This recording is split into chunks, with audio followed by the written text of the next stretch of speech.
Chapter 147. The internet provides you with wonderful novels to read. If the system wasn't upgrading, it would have jumped out to complain. Who else would be as narcissistic as she was? Qiguan Rang sighed and told the truth. I'm a little nervous about Chief Lu's hospitality. Jiang Pingji laughed. Why are you so nervous? My sister is only 9 years old. She won't be looking for someone as old as you. So, don't worry. It's good for you that he thinks highly of you. Just accept it. Qiguan Rang was speechless. She had a point. Unlike Feng Jin, who was rendered speechless by Jiang Pingji, Qiguan Rang was not afraid of her at all. Look at that mouth of yours. I wouldn't be surprised if someone taught you a lesson because of your blabbermouth one day. When Jiang Pingji teased him with a son-in-law joke, he really wanted to teach her a lesson. Jiang Pingji opened her eyes and smiled. TSK, you really don't know how to play to your strengths and avoid your weaknesses. Qiguan Rang was suspicious. Play to my strengths and avoid my weaknesses? Those who can outtalk me can't beat me in a fight. Those who can beat me haven't been born yet. Qiguan Rang was speechless. He suddenly wanted to be alone. Jiang Pingji frowned and asked Qiguan Rang, how do you plan to deal with that? Although she did not say it explicitly, Qiguan Rang understood her meaning and instantly understood what she was referring to. It's a bit difficult. The Mengs obviously want to protect Meng Liang. I'm afraid Gong Chao alone won't be able to do anything. Boss. Qiguan Rang rolled his eyes and smiled darkly. I can't do it openly. I'll have to resort to trickery. Without the protection of the Mengs, who would care about Meng Liang? Do you have a plan? Jiang Pingji asked. Qiguan Rang thought for a moment and said, I heard that after the Meng family army appeared to quell the rebellion, the county governor's manor disappeared without a trace. No one knows if he's dead or alive, and there aren't many rumors about him. I have a guess. What would the county chief do if he's not dead? I've asked the merchant about the county military officer in detail, so I have some confidence in my speculation. She paused for a moment before continuing. Based on that county captain's character, I'm afraid he won't let this go easily.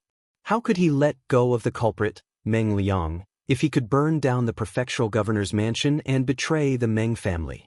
Perhaps that person is just hiding his tracks to hunt down Meng Liang. In other words, if Meng Liang is in Hejian County, the county captain is most likely in Hejian County as well. Jiang Pingji listened attentively to Qiguan Rang's words, then laughed.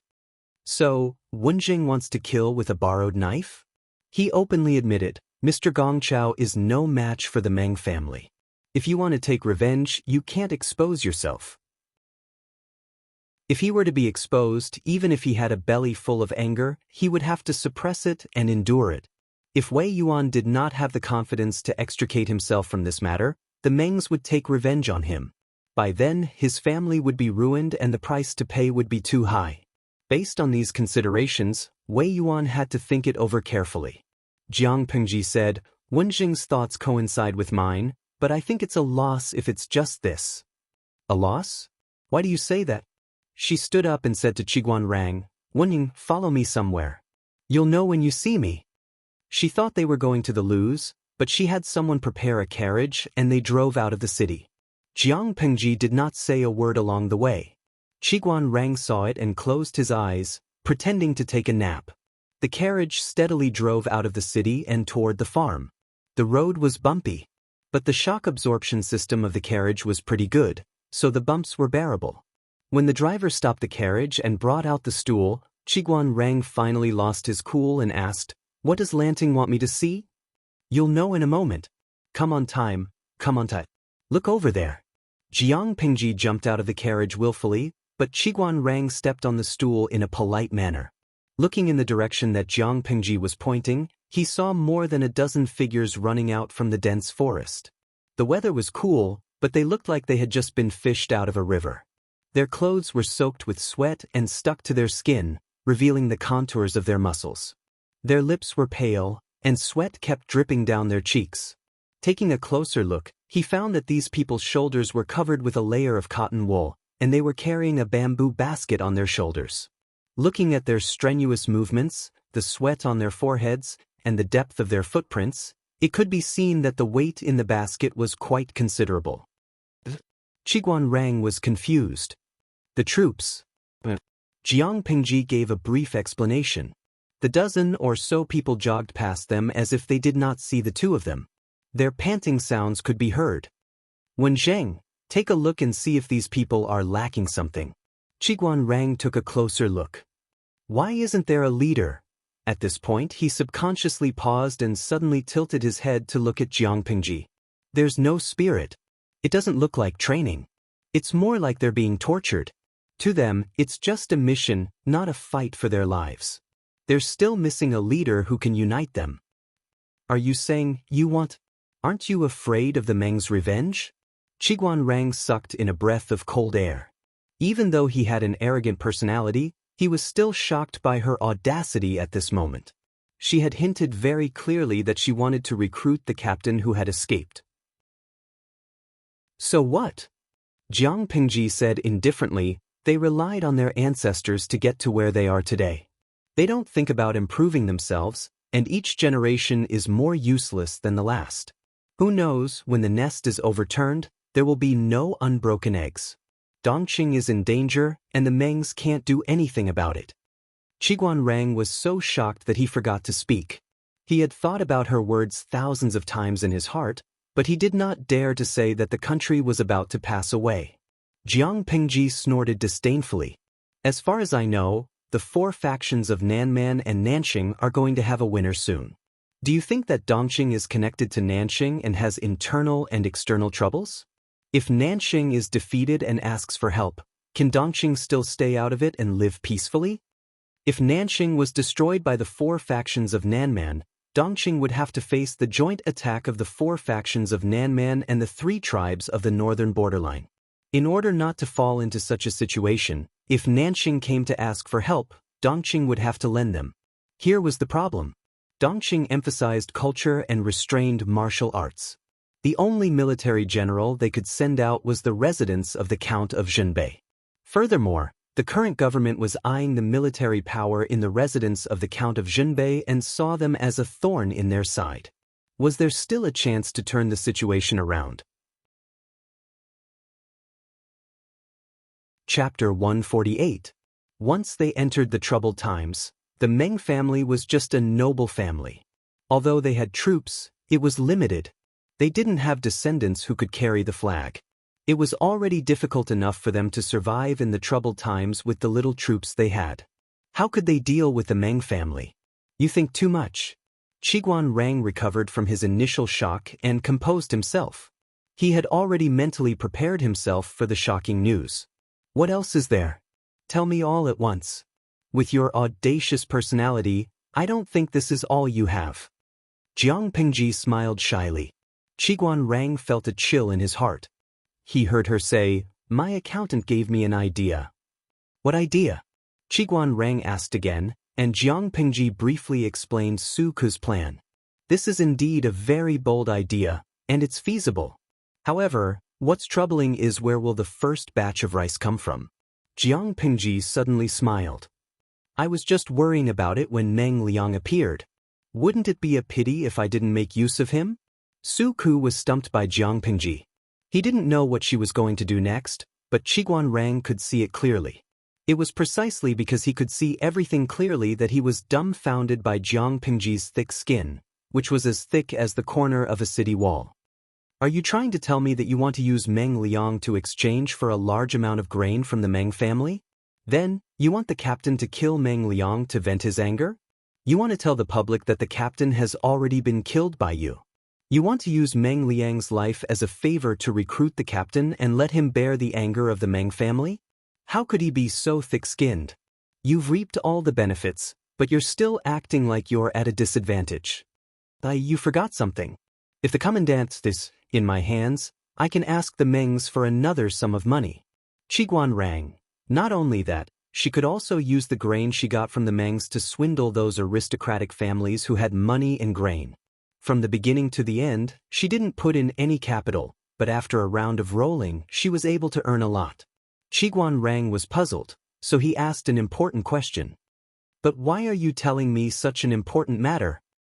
Jiang Pingji said, Mr. Wei is interested in finding a son-in-law, but Wenjing has no assets. Which of the 3 letters and 6 rights do you want to remove? Qiguan Rang was silent.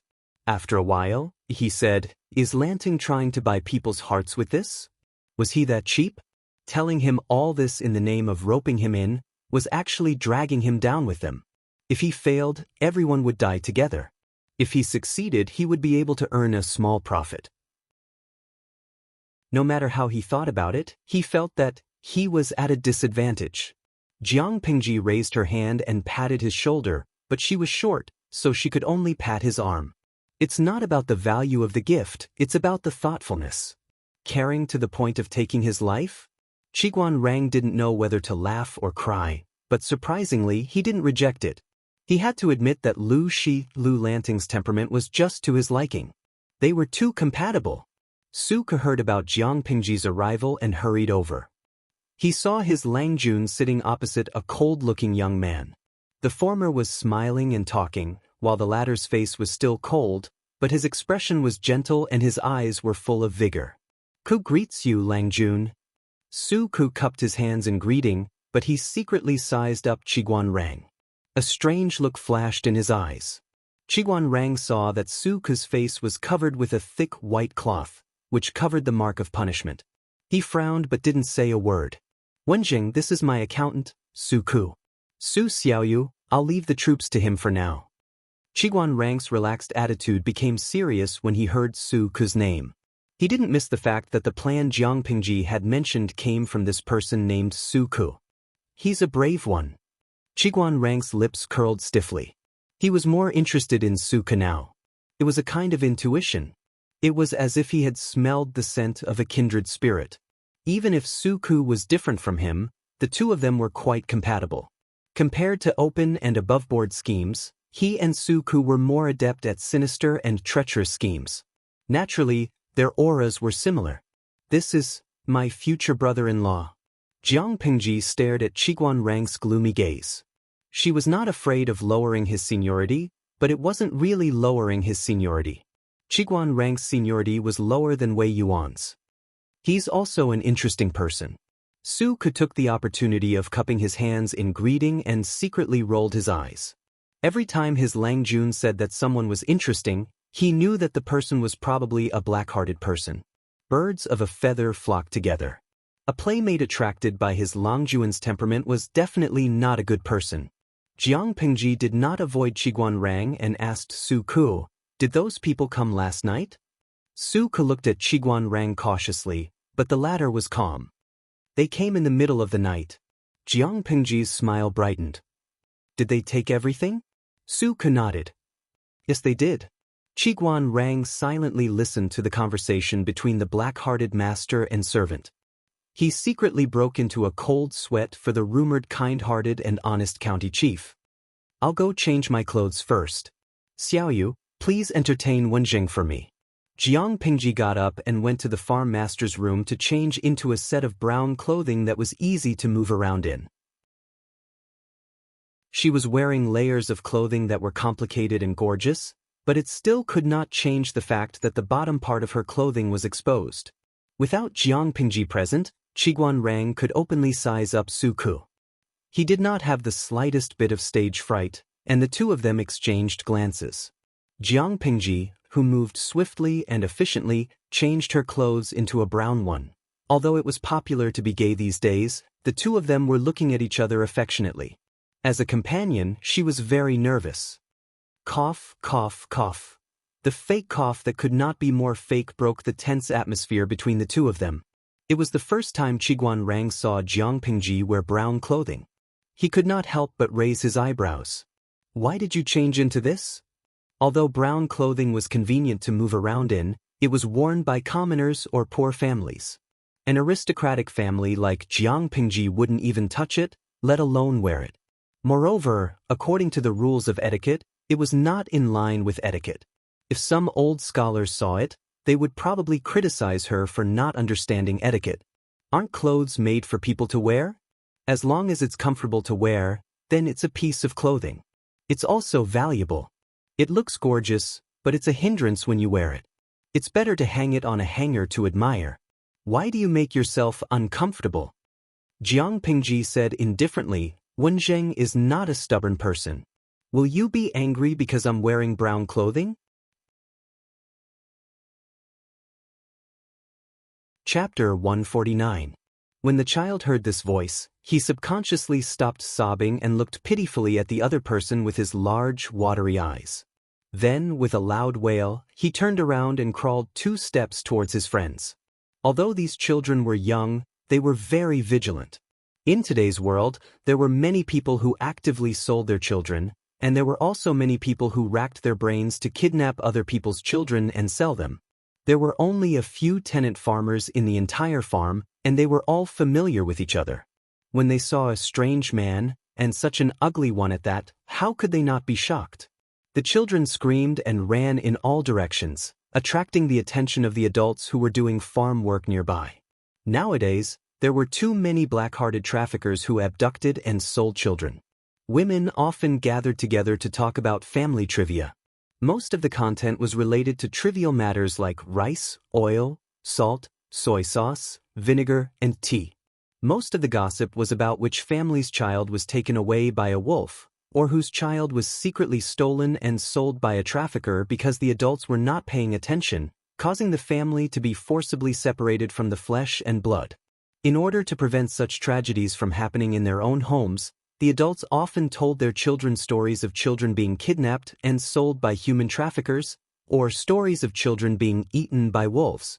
This was to raise the children's vigilance towards strangers, and also to prevent them from running around casually. Hearing the children's screams, 2 men who were doing farm work hurriedly ran over with a hoe on their shoulders. "Go away! What are you trying to do?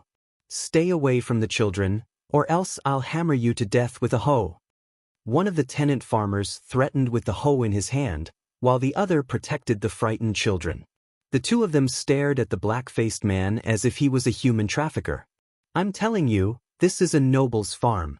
If you don't want to die, stay away." The black-faced man's clothes were a little shabby, and there were even some places where there were tears, revealing the bronze skin underneath. He didn't look like a good person, and with the children crying in fear, the 2 tenant farmers were naturally even more wary of the black-faced man. The black-faced man's cheeks blushed, and he waved his hands slightly, indicating that the 2 tenant farmers did not need to be so guarded against him. However, his face was too dark, and it was unknown what kind of coal cinders had stained it. It was impossible to tell if he was blushing or not. "I'm not a bad person. Brothers, you don't have to be like this, I'm just a passerby."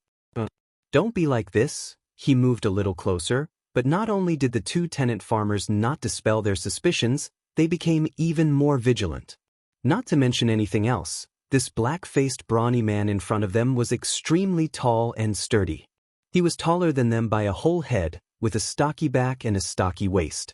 Even though he was wearing extremely shabby sackcloth clothes, it still couldn't change his oppressive aura. One of the tenants gave the other a look and said, "Since you're just passing by, then hurry up and leave." The black-faced brawny man rubbed his hands and said in a slightly uneasy tone, This, can I borrow some water to drink? I've been traveling for a few days, and my straw sandals are worn out. I haven't eaten much either. I don't know if the 2 of you can do me a favor." Only then did the 2 tenant farmers notice that the straw sandals on the burly man's feet had been worn out to the point that they had no soles. A few black toes were exposed, and when they noticed that they were staring at them, they moved uneasily. There were even some blisters mixed with blood on them. Seeing the black-faced brawny man's pitiful appearance, and knowing that he really didn't have any ill intentions, the 2 tenant farmers softened their hearts. It wasn't easy for anyone these days. After the alarm was lifted, one of the tenant farmers secretly heaved a sigh of relief. As long as he wasn't a trafficker or a bandit from the nearby mountains, everything would be fine. The atmosphere of the farm was simple, and they took good care of the travelers who passed by. It was normal for them to borrow some water. "Your feet are worn out. If you don't mind, you can wear my shoes first." As he spoke, one of the tenant farmers took off a clean straw sandal from his shoulder and gave it to the black-faced brawny man, indicating for him to put it on. Because straw sandals were very expensive to work in the fields, the tenant farmers were used to having an extra pair when they worked in the fields. This is too much. The black-faced robust man put on a bashful expression, appearing extremely embarrassed. However, under the other party's enthusiastic request, he finally carefully put on the clean, clearly new straw sandals. "Thank you, little brother." The black-faced brawny man's feet were very large, and when he stepped on the straw sandals, they covered the entire upper of the shoes, revealing some of his feet. "Heh, this is nothing." The tenant farmer smiled in a friendly manner and put down his hoe. He used his other hand to rub the little boy who was carefully clinging to his rolled-up trousers and said, "Don't mind it, there are too many people stealing children out there." Some time ago, I heard that 3 children went missing in a neighboring village, and the mother of the children cried until she was blind. That's why we keep a close eye on the children here. The black-faced brawny man did not mind. Instead, he smiled and said, that's right. The world is so chaotic these days, so children should be taken care of. They are all good, and they even know to cry for adults. In my previous village, when children were stolen, it was always quiet." Speaking of this topic, the tenant farmer's impression of the black-faced brawny man improved. "It's almost time for dinner, why don't you come to my house and eat? You naughty child, I scared you just now." The tenant farmer gave the naughty child who was clinging to his trousers a slap that was neither light nor heavy, and his expression showed that he was extremely doting. It was obvious that the crying child who had bumped into the black-faced brawny man was from this tenant farmer's family. The tenant farmer carried the hoe on one hand and carried the naughty child with the other. Like herding sheep, he brought the remaining children back to the village. The black-faced brawny man followed beside the tenant farmer at a moderate pace and sighed. "It's rare to see such a naughty child these days, isn't that so? These days, even the adults don't have enough to eat, so where do they get the money to raise a child?" The tenant farmer sighed. Then he swept away the sadness on his face and said proudly, "I'm lucky to have met a good master. That's why I'm able to live like this." The black-faced brawny man did not continue asking. He followed the tenant farmer to his house, and the other party shouted at the door, "My child's mother, are the pancakes ready? Give me 2 and boil some hot water. I know you're back. What are you shouting for? Call for your soul." A woman dressed in coarse sackcloth, but her clothes were clean and starched, came out of the house with 2 steaming pancakes in her hands. The tenant farmer called out, "Pour some hot water for this big brother. Drink it while it's hot to warm up." The black-faced brawny man was just about to say that he could just drink some cold water, but the woman had already entered the house. As she walked, she shouted, "You're the only one who's rich. You have to boil water, and the firewood at home is free. Didn't the master say that drinking raw water is bad for the body? I just asked you to boil water, and you're still being stubborn." Chapter 150. We provide you with wonderful novels to read. Come on, brother. We don't have anything good to serve you at home. Here are some pancakes we just baked. Eat them while they're hot. The woman came out again and poured hot water and a delicious pancake with some minced meat for the man. The black-faced brawny man wolfed down the flatbread while drinking the boiled water in the ceramic bowl, enjoying the meal with relish. Sigh. "I've been to so many places, but this is the only place where I live the best." After he finished 2 pancakes, he still wanted more. The woman saw it and went into the house to get him another pancake. "We're lucky to have a good master. Otherwise, the whole family would have to drink the Northwest." The tenant chewed on the pancake and sighed with emotion. The man nodded in agreement and asked casually, "Which family is the master of this place? He's so kind. He's like a living Buddha in the temple. I've been to a lot of places, and the tenant farmers there all want to curse the main family. You don't know this, but the master of this place has a great background. Have you heard of the county chief of Hu County? Our master's wife's husband bought this manor from her, and the people in the manor are living a good life now. They can eat some minced meat every few days, unlike in the past. All year round, we could only smell the meat on New Year's Day." The tenant farmer sighed with pride on his face. It was a pity that the master's wife died so early. Almost all the tenant farmers on the farm had to burn 3 sticks of incense a day. "The county chief of Hu County? I've heard of him. He's a good man." The man's expression changed slightly, but his face was too dirty. Ordinary people couldn't tell what had changed. Isn't that right? In my opinion, the master's family is the best in all of Dongqing. They're not like the other animals. They all suck human blood. The county chief of Hu County, Lu Zhongqing. The man secretly clenched his fists and said, "It's a pity. Otherwise, I'd like to see what a living Buddha looks like." The tenant farmer said quickly, "The master's husband is coming to the village today. If you..." Before he could finish, his wife slapped him on the back of his head. "What nonsense are you talking about? If you offend the master's husband, how can you face the master's wife?" The woman's face was fierce. "Besides, what if you accidentally cause trouble for this brother? Don't even think before you speak. If anything happens, you'll be responsible for it." The woman was indeed worried that the black-faced man would frighten the noble, but she was also thinking for the black-faced man's sake. The reason why nobles were nobles was that they were nobles from head to toe and were timid. If they saw such a rough and burly tramp for the first time, wouldn't they be scared?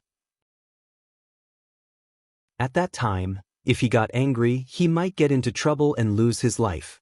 Only then did the tenant farmer realize that something was wrong. He awkwardly chuckled at the black-faced man, revealing a slightly silly smile. The black-faced man did not mind and cupped his hands. "Little brother is too polite. Sister-in-law is right. It's not good to disturb the noble." Although the black-faced man said so himself, the tenant still felt a little embarrassed. Coincidentally, the head of the manor came from outside the fence. He could hear him shouting from afar, "Tai Zhu, do you still have your fishing rods?" The tenant craned his neck curiously. When he saw it was the head of the manor, his face showed some confusion. "What's wrong, sir?" The master's husband said he wanted to go fishing with his friend. "There are no fishing rods in the village, right? Quick, take them out and use them." The tenant farmer was dumbfounded and mumbled, "The master's husband is such a precious person. It's not good to use my fishing rod, is it?" The head of the manor said impatiently, "I told you to take them out, so take them out. Don't talk so much. It's not like I won't return them to you." "I don't care about the fishing rod." The tenant farmer put down the half-eaten biscuit and got up to get a bunch of things from the house, including a variety of fish baskets and bait he made himself. "Do you want to send them to the master's husband now?" "Of course," the head of the manor said. "Also, call 2 people who can swim to protect the master's husband in case something happens. Everyone is busy with farm work now. Where can we get people in such a short time?" The tenant farmer mumbled. The black-faced man rubbed his hands nervously and stammered. "Should I go with him? I know how to swim. I can hold my breath in the water." When the head of the manor heard this, he glanced at the black-faced man and then at the tenant farmer. He flatly denied, "No, it's scary. I've been walking in the mountains for a few days. I can wash my face and it's clean. It's not scary. Sir, he's just passing by. He's quite kind. He heard that the master's husband is nice and thinks he's a living Buddha. He wants to see him from afar. Look, everyone is busy with farm work now. I can't get people who can swim for a while. Why not let him go over and help me? I'll keep an eye on him. I won't let him scare the master's husband." The tenant farmer was a good person and backed up the black-faced man. The head of the manor thought about it. Time was indeed tight, so he simply nodded. However, he still ordered again, "Keep an eye on him. Don't scare the master. Get him a basin of water to wash his face. It's dirty." The black-faced man thanked him profusely. He tidied up his face and became much cleaner. His face actually looked quite handsome. "What kind of fish can we catch at this time of the year?" Jiang Pingji sat on the stool gloomily. She didn't know why Qiguan Rang and Su Ku were interested in fishing. The fish at this time of the year are just right. The meat is juicy, and the fish in Hejian County has a lot of bones. Fishing in spring is also very elegant. Su Ku smiled and thanked the tenant farmer for the fishing rod. The man was so shocked that he quickly waved his hand and said that it was fine. "You're a landlubber. Be careful not to get caught by the fish." Jiang Pengji moved the stool to another place. "Then you guys can continue fishing." "Lanting, aren't you coming to play?" Qiguan Rang asked. Jiang Pengji was too lazy to look up. She rested her chin on her hand and said with certainty, "I can't catch any fish. Then I won't play." Qiguan Rang was amused by her words. No matter how bad one's fishing skills were, there would always be a catch if one was patient. However, he did not know that Jiang Pengji was not being modest or lazy when she said that. The killing intent on her body was very faint, but fish were extremely sensitive creatures. They could sense things that ordinary people could not. It would be strange if Jiang Pengji could catch a fish. Jiang Pengji looked at the two people sitting on the stool, fishing with one fishing rod in each hand. She looked away. She had no interest in such a boring activity. She lifted her leg and kicked the fish basket beside her. She turned her head and saw a pair of eyes that had been observing her. "You don't look like a tenant on the farm," she said. The black-faced man's heart skipped a beat when he heard her question. It was as if he had been seen through. However, he still calmed himself down and smiled generously. "I'm not from the village. I heard from Taizhu that the master's Langjun is a living bodhisattva, so I'm thick-skinned enough to come and take a look." Jiang Pengji asked again, "Now that you see me, do I look like a living Buddha in the temple?" Was she a living Buddha who could scare the nearby fish to Qiguan Rang's side with her aura? The black-faced man chose to remain silent.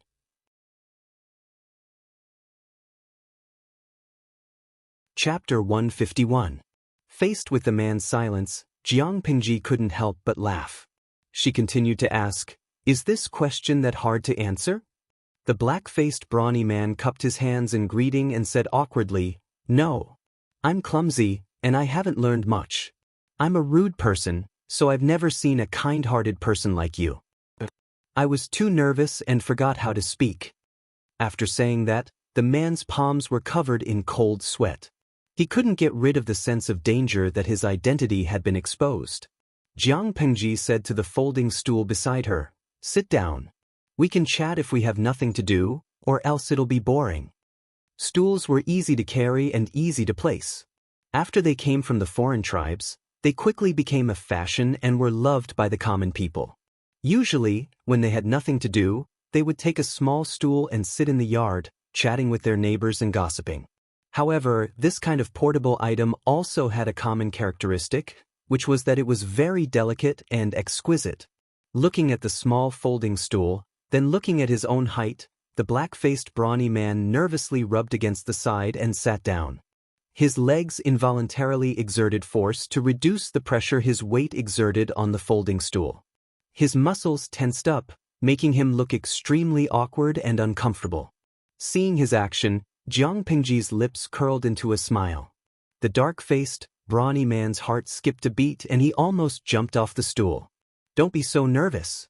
You said that I'm a living Buddha, so a living Buddha wouldn't harm anyone, right?" Because of her age, Jiang Pengji had not really started to develop. Her voice still had a childish tone, but she pretended to be gentle. Not only did it not make the man feel better, it made him even more nervous. It was a warrior's intuition. "Langjun, you must be joking. You're so cute. Why would you harm anyone?" The man was so nervous that he stuttered. His back was already covered in cold sweat. His forehead was also sweating, and his hands were shaking uncontrollably. "Not necessarily." Jiang Pengji picked up a pebble from the ground and threw it into the water skillfully. The pebble bounced 3 times on the surface of the water before falling into the water. "I heard from my father that there's an in-law in Meng County in Song Prefecture. Their child is really cute. He looks like a girl, and if he wears women's clothes, he'll be able to outshine everyone else. Have you heard of it?" The black-faced brute's heart skipped a beat. Not only did he have to suppress the flames of hatred burning in his heart, but he also had to control his expression to avoid giving himself away. He laughed dryly and said, "This lowly one is just a homeless refugee, who doesn't cover their nose and hide far away when they see me. I've already eaten 1 meal today, so how could I have the chance to hear about the matters of the nobles?" "So you haven't heard of him? That's a pity. I was going to say that you might be able to meet him someday." Jiang Pengji shook her head pitifully. Her last words made the black-faced brute clench his fists, and his thick lips moved uncontrollably. She seemed to be blind and did not notice the black-faced brute's abnormality. One of her hands was skipping the pebble in the water, and the other hand was supporting her chin on her knee. I originally thought that a man looks like a girl was just a rumor. No matter how beautiful a man looks, he's still a rough man. He can't be compared to a real girl. I didn't expect to see him in person 2 days ago, and he's even more beautiful than a fairy. The black-faced brute had mixed feelings. He was afraid that Jiang Pingji would see through his identity. He was ecstatic that he had found Meng Liang's whereabouts, but he was also furious. His hatred almost made him lose his mind. But in the end he regained his senses. They were in Hejian County, and since the person in front of him was Lu Shi's son, there was no way he could do anything to him. Meng Liang was hiding in the Lu's house, which was indeed a difficult task. If he acted rashly, he was afraid that he and his brothers would be killed. Because of his emotions, his voice was a little hoarse. He said with difficulty, "This lowly one is afraid." Afraid of what? Jiang Pingji smiled and patted the man's left shoulder with the back of her hand. She said in a flirtatious tone, "You can come to see me, a living bodhisattva, out of curiosity. Why don't you have the curiosity to see a real fairy?" The black-faced brute was dumbfounded. The conversation between the two was very quiet. Qiguan Rang and Su Ku were fishing more than 20 meters away, so naturally, they could not hear what they were talking about. But Qiguan Rang was a smart man, and Su Ku was a reserve soldier who was about to evolve into a smart man. The two of them were not easy to deal with. They could not hear what the two were talking about, but it did not stop them from guessing. Smart people had that kind of confidence. I'm really worried for the county military chief. Lanting is starting to be naughty again. Qiguan Rang stared straight ahead. He did not even turn his neck. He looked straight ahead, as if he was very serious about fishing. Su Ku wanted to complain, but Jiang Pingji was his superior, and she had super sharp ears. It was hard to guarantee that she would not hear him from such a distance. "How do you know that is the county military chief that Lang Jun is looking for?" Su Ku's lips moved slightly. His voice was as soft as a mosquito, so only he and Qiguan Rang could hear him. Even if he is not the county military chief, he must be one of his followers. Otherwise, look at your Lang Jun. Why would she smile so confidently? She looks more like a cat that is trying to suppress a mouse and pretending to be kind. One who is unaccountably solicitous is hiding evil intentions. Su Ku was silent. Qiguan Rang was right. His Lang Jun did not like to do meaningless things because it was a waste of time. Once she showed interest, it would only prove that the other party was beneficial to her, and that it was worth her time. Other than that, Qiguan Lang Jun does not have his own judgment? Su Ku asked. Even though he knew that Qiguan Rang was also someone that his Lang Jun had her eyes on, he could not help but want to find out more about him. Qiguan Rang did not get angry at Su Ku's provocation. Instead, his eyes flashed with a hint of mockery. "Didn't you notice that the big brute is sitting right next to Lanting? If he was a real refugee, how would he have the guts to sit next to the son of a noble family? Even if Jiang Pingji allowed it, a normal person would not dare to sit with the other party out of fear and apprehension to avoid getting into trouble." When Qiguan Rang mentioned his name, Su Ku suddenly realized something. His hand that was holding the fishing rod stopped. The fish that was about to take the bait was startled and swam away. After a while, Su Ku hung the bait on the hook again and continued to talk in a low voice. "Qiguan Langjuan's eyesight is indeed admirable. I now understand why Lang Jun likes you so much." Qiguan Rang pursed his thin lips and said, "I think that Lanting has already guessed the other party's identity when they first met." Huh.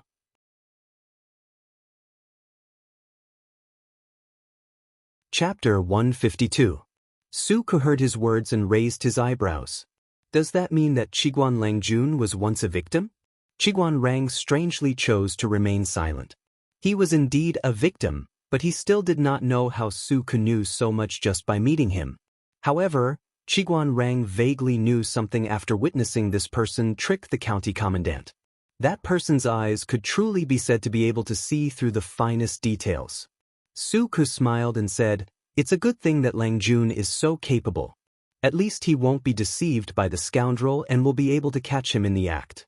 However, There are pros and cons to this. This will inevitably make him stubborn and hard to persuade. Too much trust in her own eyes and judgment. To put it bluntly, she was conceited. If the opinions of others went against her, the result would be gratifying.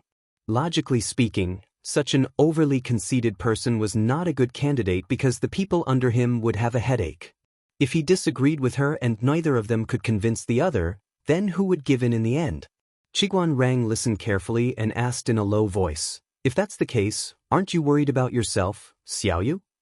Su Ku said, "Even so, the advantages outweigh the disadvantages. Lang Jun may be conceited, but he still knows his limits. If someone disagrees with him, they still have to be reasonable. He still listens to other people's opinions. Other than that, Lang Jun doesn't like to interfere in areas that he's not good at. This is much more likable than those idiots who want to criticize others." After saying this, Su Ke added, "Moreover, even if that's not the case, Ku's slave contract is still in his hands. I can't fly away even if I have wings. The earlier I accept my fate, the earlier I get rid of unnecessary worries. Otherwise, I'll worry about nothing and make myself uncomfortable." When Qiguan Rang heard the words, slave contract, he was stunned for a moment. He did not expect Su Ku to sell himself into the Lu residence. Su Ku's demeanor and aura were not something an ordinary servant could have. "I was young and frivolous. I did something wrong and fell into a wolf's den." Su Ku sounded like he was complaining, but whether it was the expression on his face or the relaxed smile in his tone, it showed that he was not angry. "For a period of time, I was so scared that I couldn't sleep at night." Qiguan Rang furrowed his brows and said, "Although Lanting's temperament is strange, her way of doing things is still considered proper. How can she scare you?" "I didn't say that Lang Jun was scared." Lu Shi's poisonous gaze from that day was still a frequent visitor to his nightmares. The two of them chatted in low voices. Their voices were as soft as the buzzing of a mosquito and could not be heard from a few steps away. No matter how good Jiang Pingji's hearing was, her mind and attention were not on the two fishermen. Meng Hun, the black-faced brawny man in disguise. He tried his best to bring the topic back to Meng Liang, but Jiang Pingji acted as if she didn't realize it. She just chatted with him and asked him about the interesting things she had seen along the way. The topic went around in circles, but Jiang Pingji still held the initiative. In the end, she suddenly sent an invitation to Meng Hun, her eyes sincere and earnest. "It's not easy to measure so much land with one's feet in the short span of 100 years. I'm a little envious." He had been trapped in Hejian County since he was young and had never been to other places. "The Central Plains is so vast. I really want to see it." Looking at Jiang Pingji's longing and innocent expression, Meng Hun suddenly saw his daughter. She used to complain to him about being trapped in the inner courtyard. She couldn't gallop like him, couldn't risk her life for the family, and couldn't build a career. He twitched the corner of his mouth and said bitterly, "Lang Jun, you haven't experienced any hardships. The outside world is full of barren hills and unruly rivers. Even if you stay at home, disaster will fall from the sky. Leaving home, leaving your homeland, it's even harder to move. You have to eat and sleep in the open every day. It's so hard. There's always a first time for everything. You can't give up your desire to go out just because of this, right?" Jiang Pengji said carelessly, "What's more, if I go out, I'll have servants to protect me. How much hardship can I go through?" She suddenly changed the topic and looked at Meng Hun with sparkling eyes. "You've been to so many places and met so many people. You must have accumulated a lot of experience. I can see that you're tall and strong. You're no worse than the servants in my house. By the way, didn't you say that you have no family and can't go back to your homeland because of the war? Why don't you just stay in the Lus? At least you'll have a place to settle down. If I go out one day, I'll take you with me. It'll save me a lot of trouble." Meng Hun's lips moved. He opened and closed them for a long time before he said something. "Lang Jun, you're a living Buddha, but I'm just a peasant. I don't dare to dirty your land. I won't go." If he was a normal refugee, he would have said yes with gratitude. But Meng Hun wasn't one, and he couldn't say yes. He didn't want to drag the Lus down because of his identity. Even if he didn't understand the dirty dealings between the gentry families, Meng Hun knew that Lu Shi and Meng Zhan had cut off all ties. Meng Liang, that little bastard, must have used another identity to sneak into the Lus. If Meng Liang died in the Lus and the Mengs found out, they would definitely make things difficult for the Lus and ask them to hand him over. No, they would probably make the entire Lus pay. Although he vaguely felt that this Lu Shi before him was a little strange, after interacting with him for a while, he found that Lu Shi was indeed amiable and approachable. Moreover, he was extremely concerned about issues such as the people's livelihood. He wasn't like some of the aristocratic sons he had come into contact with in the past, who were always sentimental and worried about unreliable things. They were disgusting and would moan about nothing. Meng Hun had a good impression of Jiang Pingji because of that. But he couldn't say yes to her invitation. As expected, Jiang Pingji, who had a good temper in Meng Hun's eyes, wasn't angry or embarrassed. Instead, she sighed with regret. Jiang Pingji said, "Everyone has their own ambitions. Since you've made up your mind, I won't force you to stay." The sky was getting dark. Qiguan Rang and Meng Hun had caught 2 baskets of fish. Meng Hun couldn't get any more information out of them, so he decided to leave. Before he left, Meng Hun took a bag with him. 2 sets of warm clothes, a few pairs of oversized straw sandals, cotton socks, a few days' worth of dry food, and some medicine. Jiang Pingji explained, "I saw that you have blisters on your feet, so I asked someone to prepare some medicine for you. Otherwise, if you get bitten by mosquitoes, your wounds will fester very easily. That would be troublesome." Meng Hun's heart warmed.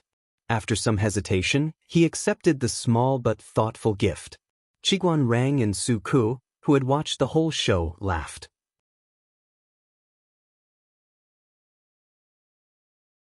Chapter 153. Lang Jun, do you need someone to keep an eye on him? Su Ku asked in a low voice after Meng Hun was out of sight. There's no need for that. He'll come back anyway. Jiang Pingji was not worried that Meng Hun could escape. After all, Meng Liang was still in the Lu residence. With Meng Hun's current ability, he could not ignore the Lu residence and kill Meng Liang. Oh, Qiguan Rang said, why are you so confident? Why can't Meng Hun wait for Meng Liang to leave? Jiang Pingji sneered. First, the Lu residents and the Mengs are not on good terms. They might not be willing to protect Meng Liang.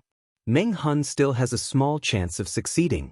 If Meng Liang contacts his entourage, he will be protected by them. With Meng Hun's current manpower, it will be impossible for him to kill Meng Liang. So, if he wants to make a move, now is the best time. Qiguan Rang was speechless. He secretly exchanged a knowing look with Su Ku. I'm a little curious. Why did you suspect that he was Meng Hun from the beginning? Qiguan Rang asked. Jiang Pingji heard the question and looked at Qiguan Rang. Isn't it obvious?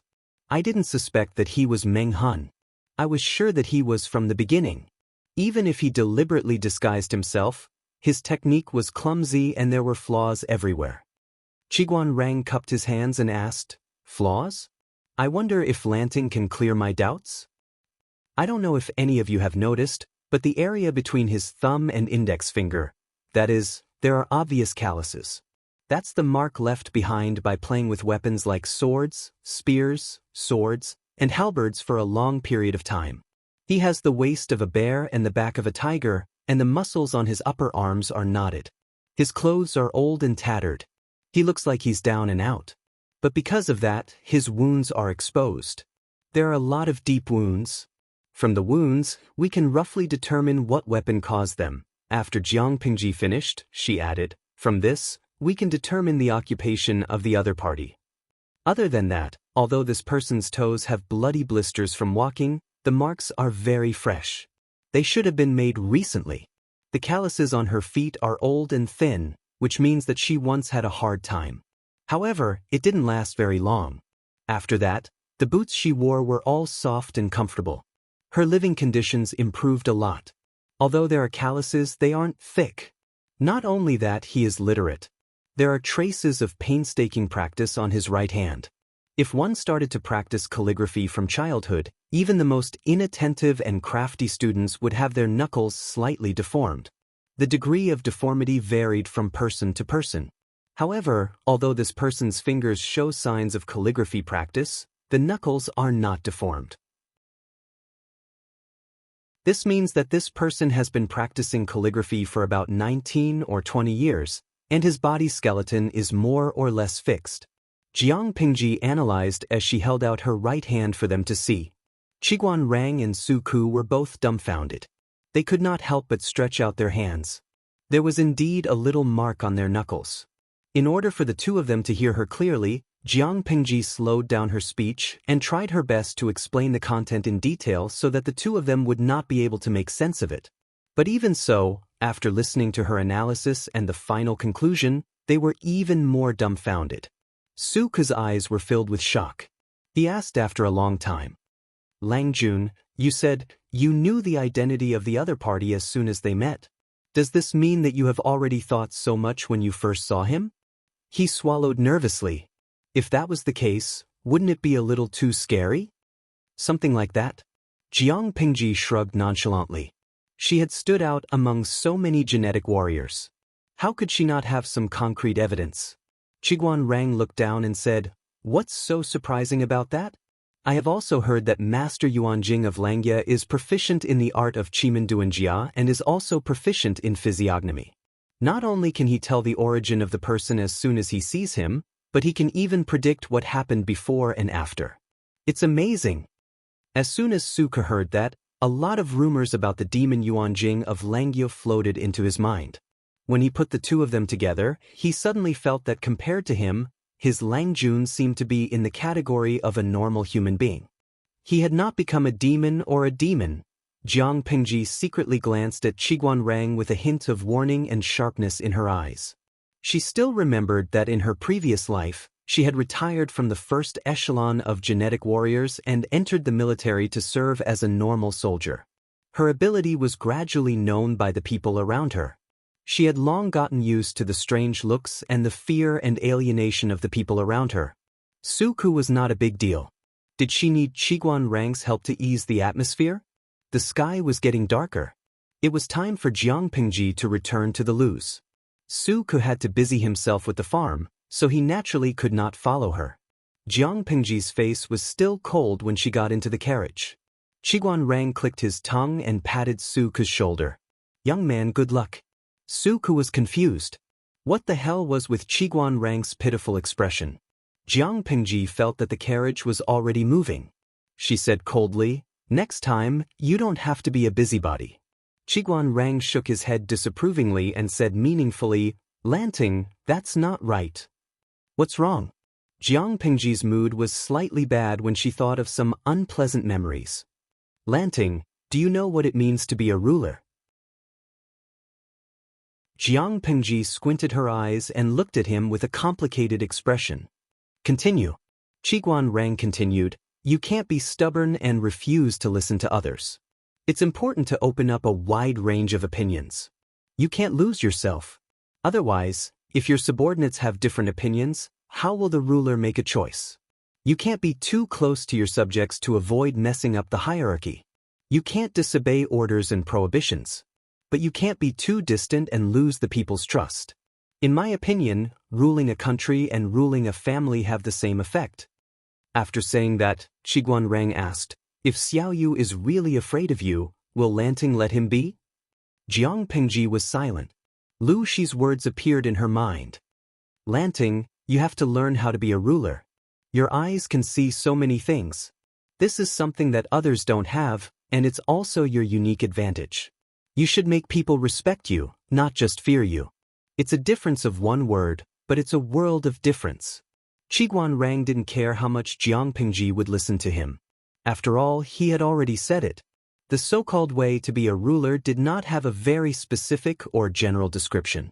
It all depended on one's understanding and experience. Su Ku was not fully grown yet. His words and actions were inevitably not comprehensive, which made Lanting feel apprehensive. Lanting had a stubborn temperament. She did not care why Su Ke had such a reaction, nor would she take the initiative to point it out.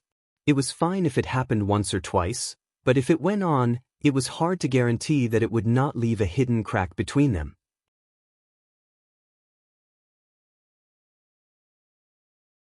Chapter 154.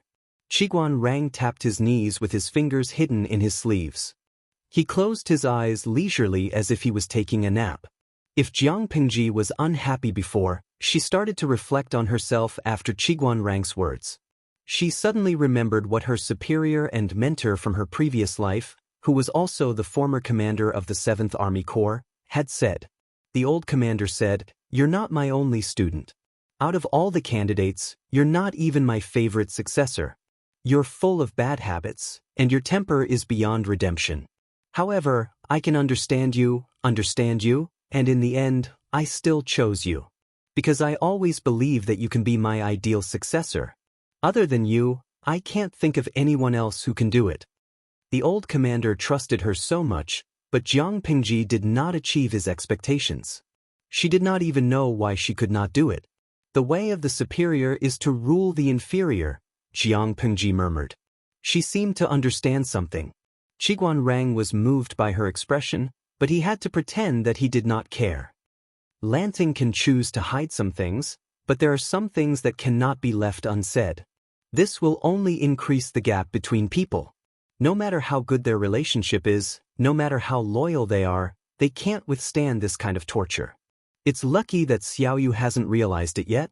Qiguan Rang did not know if Suku was too young or too slow to react. How could he make such a low-level mistake? However, everyone was a saint, and everyone made mistakes. It was okay to make mistakes, as long as they could make up for it. It was scary to make a mistake without realizing it. Fortunately, Qiguan Rang admired both Jiang Pingji and Suku. Neither of them had the kind of personality that would give people headaches. Suku was quick-witted. Although he had broken some taboos, it could be attributed to the fact that he had not been with Jiang Pingji for long and was not familiar with her temperament. In addition, he was still young and inexperienced. Qiguan Rang was confident that he could make up for these mistakes slowly. As for Jiang Pingji's state, it was even more than he had expected. Jiang Pingji snapped out of her trance and looked at the person beside her. "Why are you telling me this?" Qiguan Rang told the truth. "I just think that Lanting needs to be enlightened. If Lu Shi's ambition was merely to become a national treasure and a pillar of the country, then the other party naturally did not need to know how to control it. However, Qiguan Rang felt that this person's ambition was the complete opposite of his harmless appearance. However, it was far from enough just to have lofty aspirations. Without the corresponding conditions, it would be difficult to achieve great things in the end. Lu Shi was smart enough, and his ability to read people was terrifying enough. Whether it was in terms of breadth of mind or courage, he seemed to be the most satisfactory person he had ever met. However, the most important thing was that he was not good enough. He could even be considered clumsy and failed. Jiang Pingji could not help but roll her eyes. However, he still said to Qiguan Rang, "I'll thank you in advance for today's matter. I'll treat you to a formal feast next time when I have time." In response to Jiang Pingji's words, Qiguan Rang's reply made the smile on her face freeze, because he said, "Even though I haven't known Lanting for long, I understand the principle that those who are unaccountably solicitous are hiding evil intentions. Even if you're treating me to a banquet to thank me, the purpose behind it is definitely not as simple as just thanking me." Qiguan Rang unceremoniously exposed him. Jiang Pingji was speechless. Had her reputation become that bad? Did she have to be so jittery? She had only shown a little goodwill, and the other party was scared witless and defensive? She did not know that Qiguan Rang had already labeled her as a scheming boy after witnessing her trick the pitiful captain. However, despite his complaints, Qiguan Rang's alertness and vigilance were still commendable, because she really did not have good intentions. Jiang Pingji said, "You can't say that. Gratitude is the main priority." Qiguan Rang lazily lifted his eyelids and looked as if he had expected it. "Then what's the main priority?"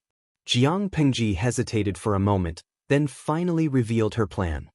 "The little bastard Meng Liang who stays in the Lu residence suffered a loss at my mother's side.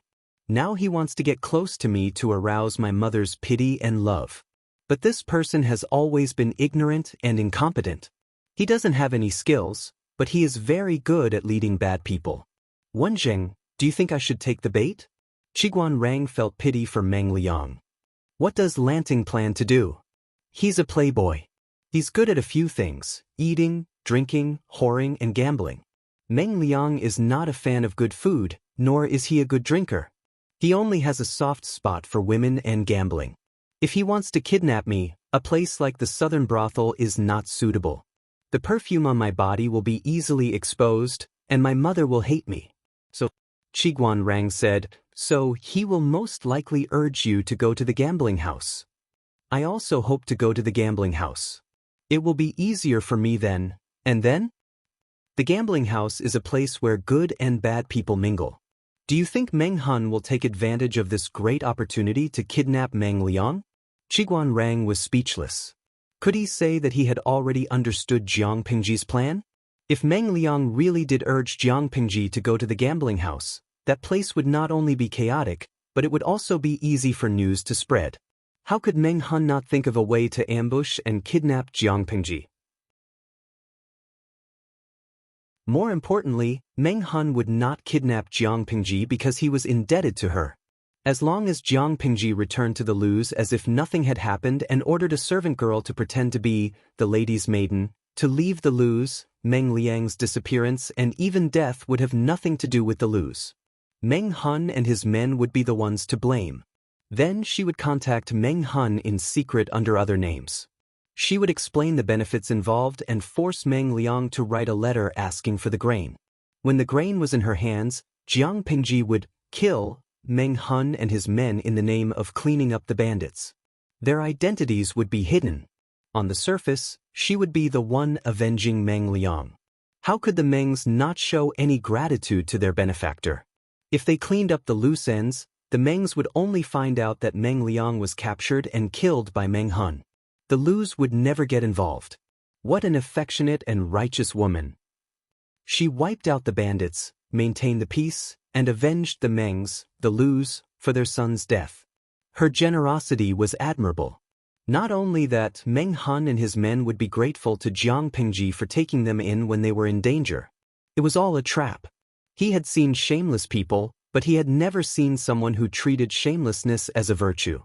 What made him feel even more helpless was that Qiguan Rang liked shameless people. He could already foresee how poor Meng Liang would be played to death. It doesn't matter if Meng Liang is dead or not. What matters is the grain. How much do you think I should ask the Mengs for? Before Qiguan Rang could answer, he heard a crisp beeping sound.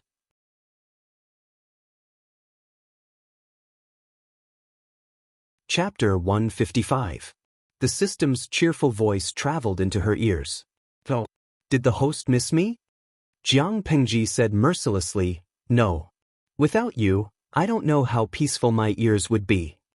After the system's upgrade, it seemed to have become more humane and thick-skinned. It wasn't like before, when it would whine when it was choked. After the upgrade, the system understood that it was its host, and they couldn't be separated. No matter how much Jiang Pingji disliked it, she needed it. As an omnipotent system, it could fulfill all of its host's ambitions and wishes. Jiang Pingji dealt with Qiguan Rang while she asked the system, you said you needed 12 hours to upgrade, but why do I feel like you've been upgrading for almost 24 hours? I thought I'd have to stream today as usual. The system said evasively, the estimation of the upgrade time was wrong, so it took more time than expected. Jiang Pingji laughed in her heart, but she didn't continue to ask about it. Instead, she asked something else. You said you've upgraded once. You can't be as useless as before, right? Jiang Pingji never hid her disdain for the system. The system had been sad many times because of it. Tell me about it. If you're still as useless as before, I think you should upgrade again. Time isn't a problem. You can upgrade as long as you want. Being ridiculed so mercilessly by her, the system became unhappy again. The system said proudly, you ignored me yesterday, but you might not be able to reach me today. Listening to the system's tone, Jiang Pingji seemed to be able to imitate its proud expression. Oh, tell me about it? I want to know to what extent a useless system can be upgraded.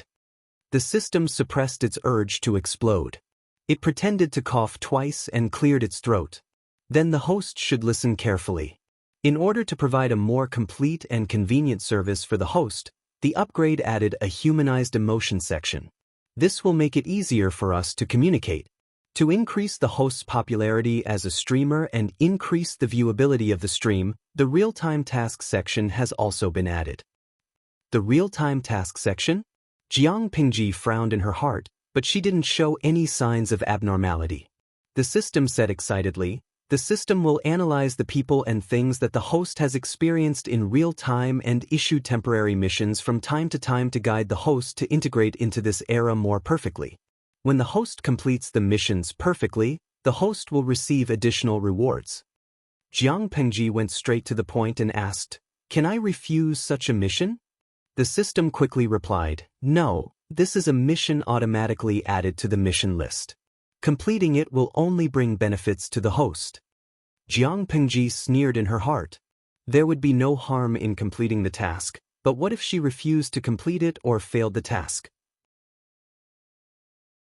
Jiang Pengji was disgusted from the bottom of her heart when someone else's will was forced upon her. The system became more capricious. It sensitively discovered that Jiang Pengji was not enthusiastic about this matter. She even rejected and hated it. It said carefully, "The host seems to be very unwilling to do this kind of task. Why should I be willing to do a task that is forced upon me? What if the mission's contents conflict with my own wishes? What if I refuse to go on the mission? Or will the mission fail?" Jiang Pengji asked a few questions in a row. The system had no time to answer. "I don't care about the rewards for completing the mission. Who allowed you to make such a decision on your own?" The system was speechless. Then, its voice became more forceful. "I hope that the host will not be capricious. This is the most correct and most beneficial outcome after countless calculations. As your system, I will only be good if you are good. I hope you can understand this." Jiang Pengji snorted coldly. "You can give me the mission if you want. It's my business whether I do it or not." The system lowered its voice and said seriously, "Host, please do not be capricious. Completing the mission will make your future path smoother. This is the conclusion I came up with after countless calculations. I hope that you will not disappoint my good intentions. Real-time triggered missions are mainly for the host's benefit. They will not harm you." Jiang Pengji dragged her voice. The system was silent for a while and said earnestly, "If the host insists on being capricious, you will regret it. You must know that benefits and risks coexist. There will be generous rewards for completing the mission. If you fail the mission or don't do it, you will have to bear the consequences of failing the mission." Jiang Pengji's thin lips curved. She lowered her eyes to hide the faint killing intent brewing in them. The system's words caused her to rebel. She said it angrily. "I'll bear the consequences. Do you think that I, Jiang Pengji, will be threatened?" It was useless for the system to be anxious. Jiang Pengji had completely developed a rebellious mentality. The more it looked forward to it, the more she was unwilling to do it. In the end, the system could only say angrily, "My good intentions have been turned against me. Host, you will suffer greatly if you do this." It thought that Jiang Pengji would be wild with joy, so the system took the liberty of downloading and upgrading the real-time triggered mission section to help the host reach the peak of her life. It remembered that many systems did the same thing. The host's eyes went wide when she saw the mission reward. The host, on the other hand, was basically a donkey. She had a stubborn temper, but her reaction was so intense and determined. Jiang Pengji only replied with one sentence. "I'm tired today. I don't feel like streaming for now. Be quiet if there's nothing else." "I have a headache." The system wanted to use both carrot and stick on her to force her to submit?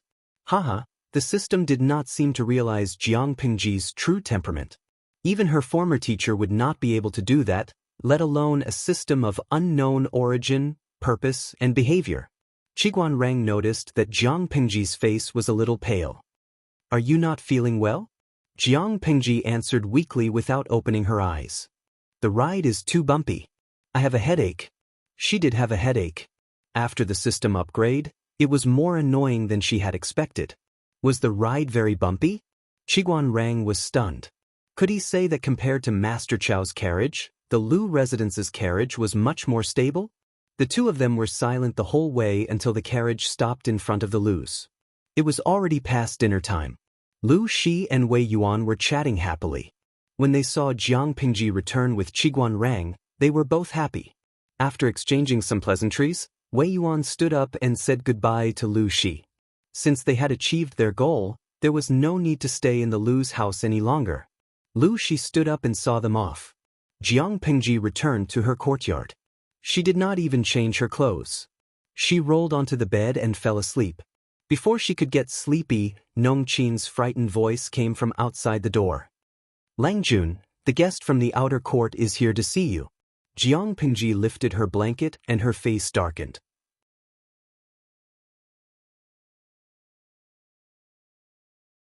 Chapter 156. As Qiguan Rang left with Wei Yuan asked him urgently, "Wenjing, what do you think of Lanting?" Qiguan Rang tilted his head to look at Wei Yuan. He wondered what Lu Shi had said to Wei Yuan.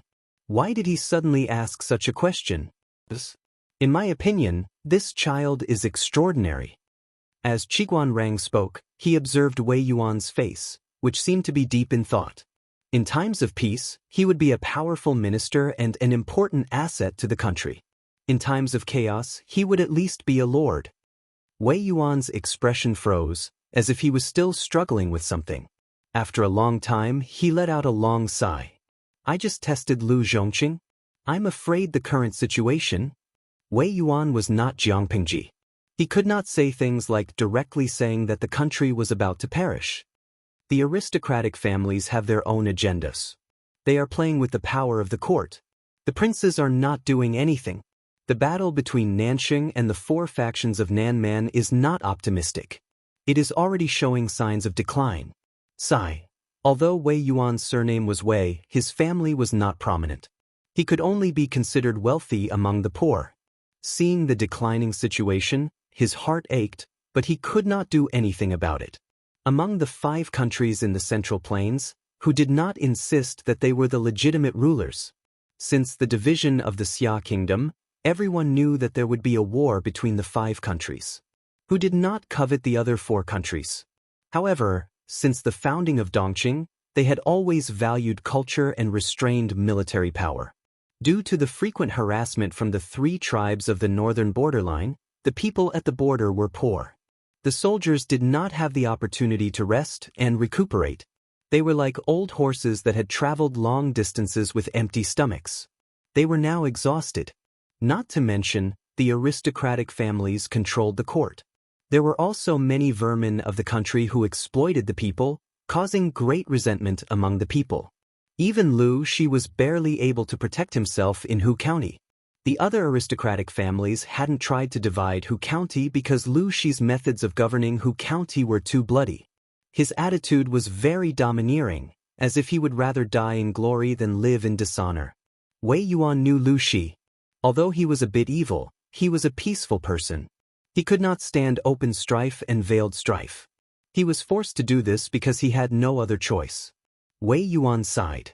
If Nanxing could defeat the 4 factions of Nanman, we would have a chance to breathe, but it was better to be a dog in prosperity than a man in chaos. If they could live a peaceful life, no one would want to live every day with blades, spears, swords, and halberds, for fear that one day they would lose their lives. Qiguan Rang was not as emotional as Wei Yuan. He said calmly, Master Gongqiao, you must know that the world is divided after a long period of union, and united after a long period of union. Now that the 5 countries are not giving way, chaos is only a matter of time. It's all the same whether it's earlier or later. Wei Yuan's expression was one of helplessness. Although that was what he said, he still found it hard to accept. After all, the current situation was not only inevitable, but also human greed. Those high and mighty aristocratic families didn't care. Regardless of whether it was a chaotic era or a prosperous era, it wouldn't affect their wealth at all. It was just that the common people were pitiful. It was difficult for them to leave their homeland, but once the flames of war spread, they could only leave their homes. He, Wei Yuan, was just a teacher with no background. No matter how anxious he was, he could only watch helplessly. There was nothing he could do. Qiguan Rang continued, Mr. Gong Chao just asked Rang how Lanting was. Is County Chief Lu's intention? Wei Yuan scowled. Watch your words. How can you say something like that? I'm just going to wait and see.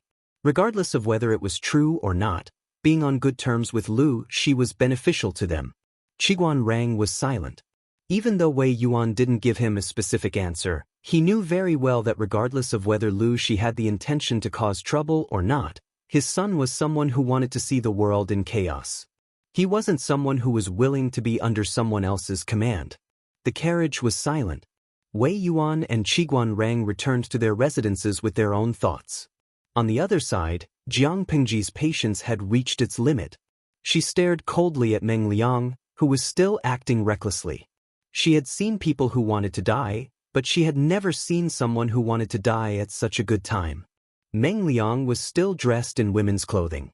He looked shy, but the condescending look in his eyes betrayed his true feelings. Jiang Pingji's impatience had reached its peak.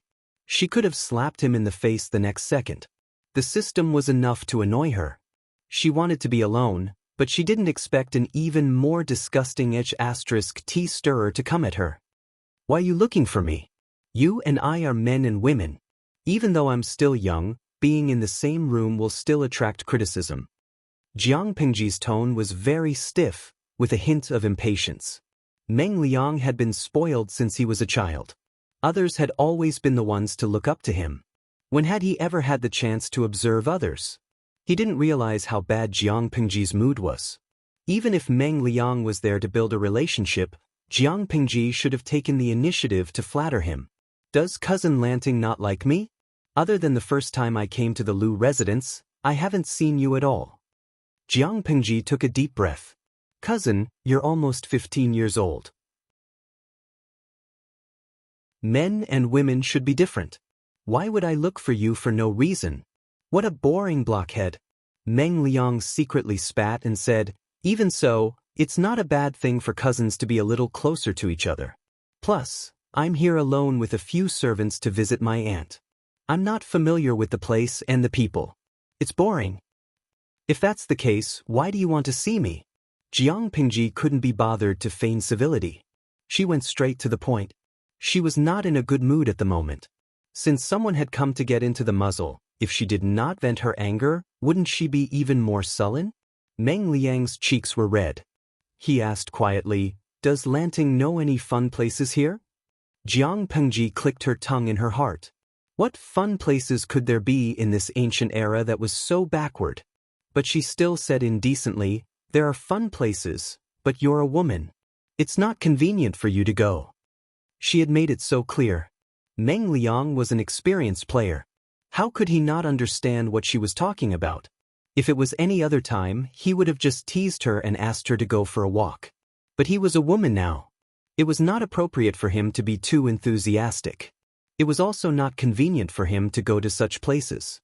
Thus, he pretended to be coquettish. Cousin, do you hate me that much? How could you say such inappropriate things? Hypocrite. Jiang Pingji snorted in her heart. She suppressed the surging disgust in her heart. Seeing that Jiang Pingji didn't reply, Meng Liang was slightly unhappy.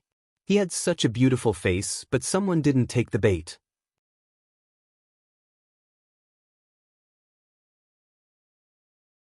Chapter 157. Meng Liang twisted the handkerchief in his hand and said awkwardly, I heard from a few servants that there is no curfew in Hejin, and it's very lively at night. It's rare for me to be here, so I want to go and have a look. But my aunt isn't feeling well, and my uncle is busy with work. If I go out alone, wouldn't my reputation be tarnished if I run into some hooligans? That's why I'm here to look for you. Jiang Pingji smiled coldly. Since he was asking for it, he couldn't blame her for being ruthless. Besides, which noble lady didn't have servants around her when she went out to play? How pretentious! She said awkwardly, but you're a woman after all. If you go out with me like this, people will gossip. What if your reputation is ruined? If you're really bored, I can let the maidservants play with you in the yard. If you go out? Meng Liang secretly gritted his teeth. He didn't expect Lu Shi to be such a sanctimonious hypocrite. He was already tempted, but he had to pretend to be inviolable and say that he was doing it for his sake. Meng Liang planned to continue persuading her, but he was even more depressed. If he was in Meng County in Song Prefecture, anyone would flatter him. He could even ask someone to kneel down and lick his toes. But who was Lu Shi? He dared to act pretentious in front of him. Meng Liang couldn't help but feel resentful. He blamed half of it on Lu Shi, who didn't know what was good for him, and the other half on the manservant who came up with ideas. When he got back, he would kick the manservant who came up with such ideas. Before Meng Liang could respond, Jiang Pingji added another sentence. How about this? If you really want to go out to play, why don't you change into a man's attire?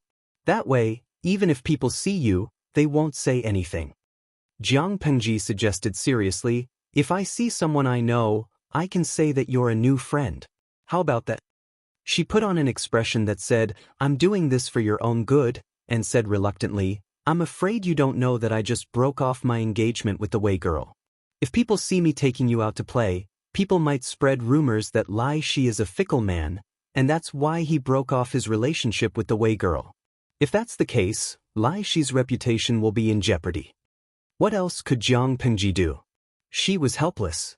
The corner of Meng Liang's mouth twitched as if he had just heard some stupid suggestion. Let him cross-dress? To think that his cousin could think of this. However, this was also a compromise. From Lu Shi's point of view, it was indeed a win-win solution. Not only could she protect her cousin's reputation, but she could also prevent herself from being gossiped about. Moreover, she could also help her cousin relieve her boredom. However, even though the idea was good, it depended on whether Meng Liang would agree to it or not. Although Meng Liang was a jerk and had a muddle-headed brain, he wasn't completely dumb. The world was big, but life was the most important. What if he was discovered by Meng Hun when he returned to his male attire?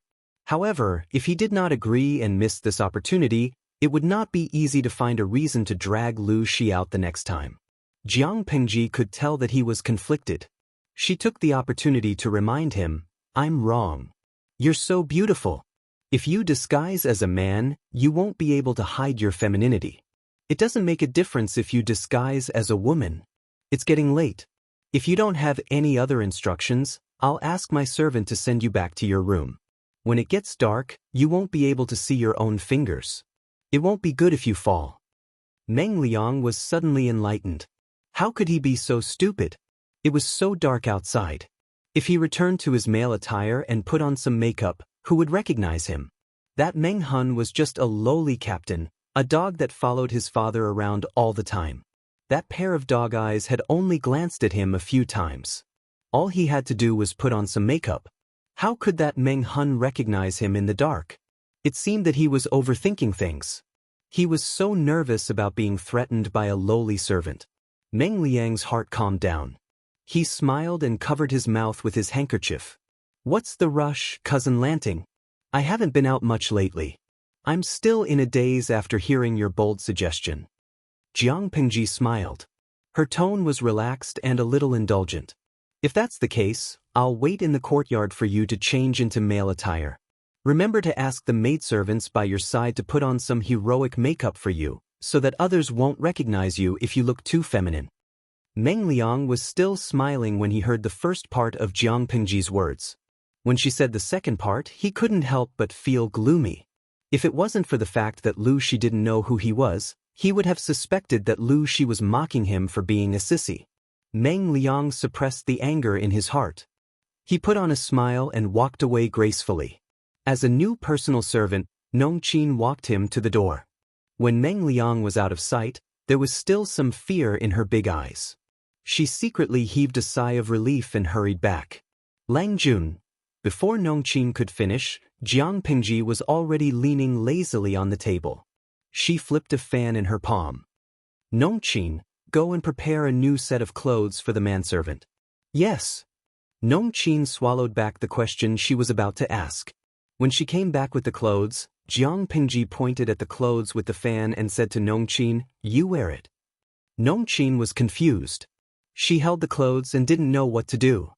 Well, go out with me tonight and watch the monkey show. Jiang Pingji smiled meaningfully. Nong Qin held the clothes and looked at her. Lang Jun, blushing slightly. Because she was a personal servant, Nongqin had the right to know a secret. Her Langjun was a girl.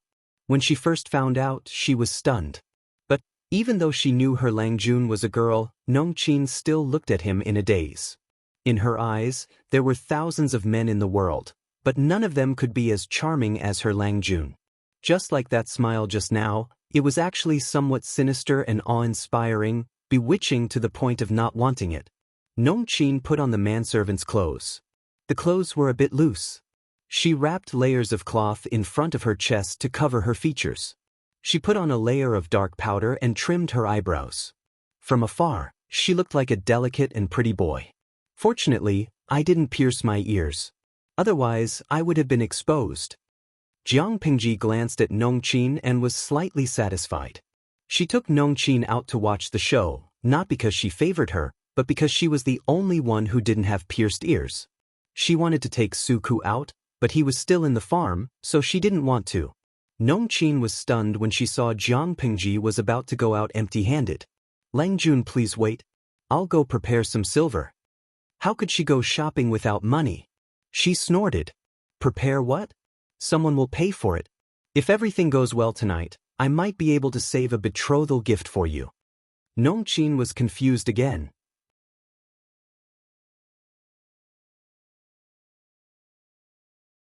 Chapter 158. That being said, Jiang Pingji didn't really bring nothing. At least she brought 10 taels of silver. For an ordinary family, it was a luxury to bring 10 taels of silver with them. They had to be careful of pickpockets. Jiang Pingji felt that it was enough. But for Meng Liang, who was used to being extravagant, 10 taels of silver was not enough for him. Dongqing was different from the other 4 countries. There was no curfew at night, but the city gates would be closed at night. The night market was bustling with people. Vendors were hawking their wares. Most of them were intricately woven goods or trinkets. Silk and floral jewelry filled the stalls. The materials used were cheap and simple, but the craftsmanship was exquisite. It was obvious that a lot of thought had been put into it. It was a prosperous scene. Even though it was already night, there were still a few young girls wearing bamboo hats in the night market. Their faces could not be seen, but their slender and graceful backs were enough to make some people lose their ability to walk. Jiang Pingji secretly glanced at them and teased, "Cousin, you're more manly than she." He saw 2 young ladies with graceful figures, their eyes almost glued to the other party's body. No matter how beautiful they are, how can they compare to your beauty? Meng Liang was enjoying the show, so it was not hard to imagine how unhappy he was to be interrupted. Although he had always been proud of his looks, there were always people who said he was a woman. It was a way of mocking him for not being a man. Now that Jiang Pingji had emphasized this point, if it wasn't for the fact that he wasn't in Meng County, he would have slapped her. Do you know how to speak? However, Meng Liang was still rational. He did not put his thoughts into action. Instead, he clenched his fists and put on a fake smile. Lanting, you should call me cousin when we're outside. Otherwise, what would happen if someone heard us? What's more, everyone loves beauty. Seeing a beautiful young lady, why can't you let your cousin take a good look? Jiang Pingji replied with an "oh," but she sneered in her heart. Calling him cousin? TSK, he really doesn't want to die fast enough. She turned her face away with slight disgust, but she called him cousin sweetly. Meng Liang was happy to hear that. Jiang Pingji stopped in front of a stall and asked the vendor, "How much are these silk flowers?" She picked up the pair of ball-shaped silk flowers that she had taken a fancy to. They were made of rabbit fur and dyed bright colors. They looked very pretty. There were also many ball-shaped silk flowers of different colors hanging on the stall. The materials used were not exquisite, but they were novel. Cousin Lanting, are you kidding me? How can a man like these things? Meng Liang took the opportunity to retaliate. Jiang Pingji said casually, "I think they look good. I'll buy a few pairs for the maids in the yard." Girls love beauty. Rouge, face powder, silk ornaments, clothes, hair. No amount of money is enough. Nongqin, try this. The color is just right. Nongqin blushed and took it. She could still feel the warmth of the man on the ball-shaped silk flower. Thank you, Langjun. I forgot. It's not suitable for you to wear it in your current state. Let's go back and try it on. Nongqin, who was about to put it on, suddenly froze and blushed. She seemed to have forgotten that she was dressed as a manservant. Why would she try on silk flowers? Meng Liang, who was standing to the side, clicked his tongue and said, "Cousin Lanting, are these cheap gifts for girls? It's not like a personal maid is anything else. If she wears gold and silver, what will she look like?" Jiang Pingji picked a few pairs that she felt were of good workmanship. She also bought a few rouge boxes and some fresh-colored lip gloss to protect her lips and not be eye-catching. Moreover, girls at this age are already the most beautiful. Why would they need those old-fashioned and expensive accessories? They would forcefully suppress their aura. Jiang Pingji picked out a lot of miscellaneous items and prepared a set for each of her maids. She didn't give more or less for anyone. She could be patient and buy these small, cheap gifts, but Meng Liang was not in the mood. She wanted to take a roundabout way to lure Lu Shi into the gambling house. Obedient children like him who stayed in the yard were easily attracted by new things. If she brought him here a few times, he would definitely become addicted to gambling. In order to keep the secret, he would have to get close to her. That way, she could achieve her goal of getting close to Lu Shi and destroy him secretly. TSK, he wanted to see how big Lu Shi's family business was for his ignorant son to squander it. But now, looking at Lu Shi's sissy buying this and that, who knew when he would achieve his goal? Cousin, why do you want to go to that kind of place? Jiang Pingji frowned and denied it. I'm not going. It's a messy place. What if someone offends you? Cousin, you should go somewhere else. I heard that it's dirty. Jiang Pingji's naive words made Meng Liang laugh in his heart. Cousin Lanting, why are you so nervous? In the past, I heard from the servants that many nobles like to go there as well. Since everyone likes to go, it shouldn't be as bad as you say. I'm just curious and want to see it. Cousin, please allow me. I'm not nervous. I'm just worried that a rough person will offend you. If something happens, how will I explain it to my mother? Jiang Pingji rejected him with righteous words and put on an attitude that said there was no room for negotiation. But was Meng Liang the kind of person who would give up so easily? In the end, Jiang Pingji couldn't handle Meng Liang's aggression. She reluctantly said that she would bring him there to have a look and that he would come out after seeing it.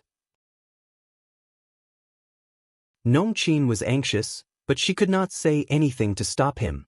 She could not say that Meng Liang was up to no good.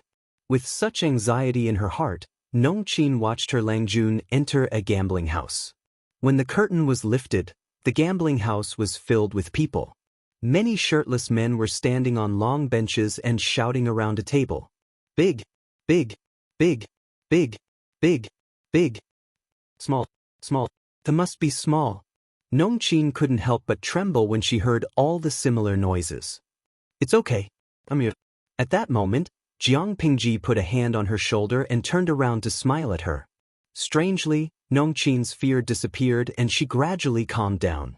The gambling house was big. There were more than 10 tables on the first floor, and each table was surrounded by more than 10 to 20 men. When the waiter in the lobby saw them, his eyes suddenly lit up. Young age, tender face, gorgeous clothes. When these characteristics were put together, they formed a shiny label. Fat sheep. What would you like to play? The waiter came forward with a face full of smiles, revealing a mouthful of shiny yellow teeth.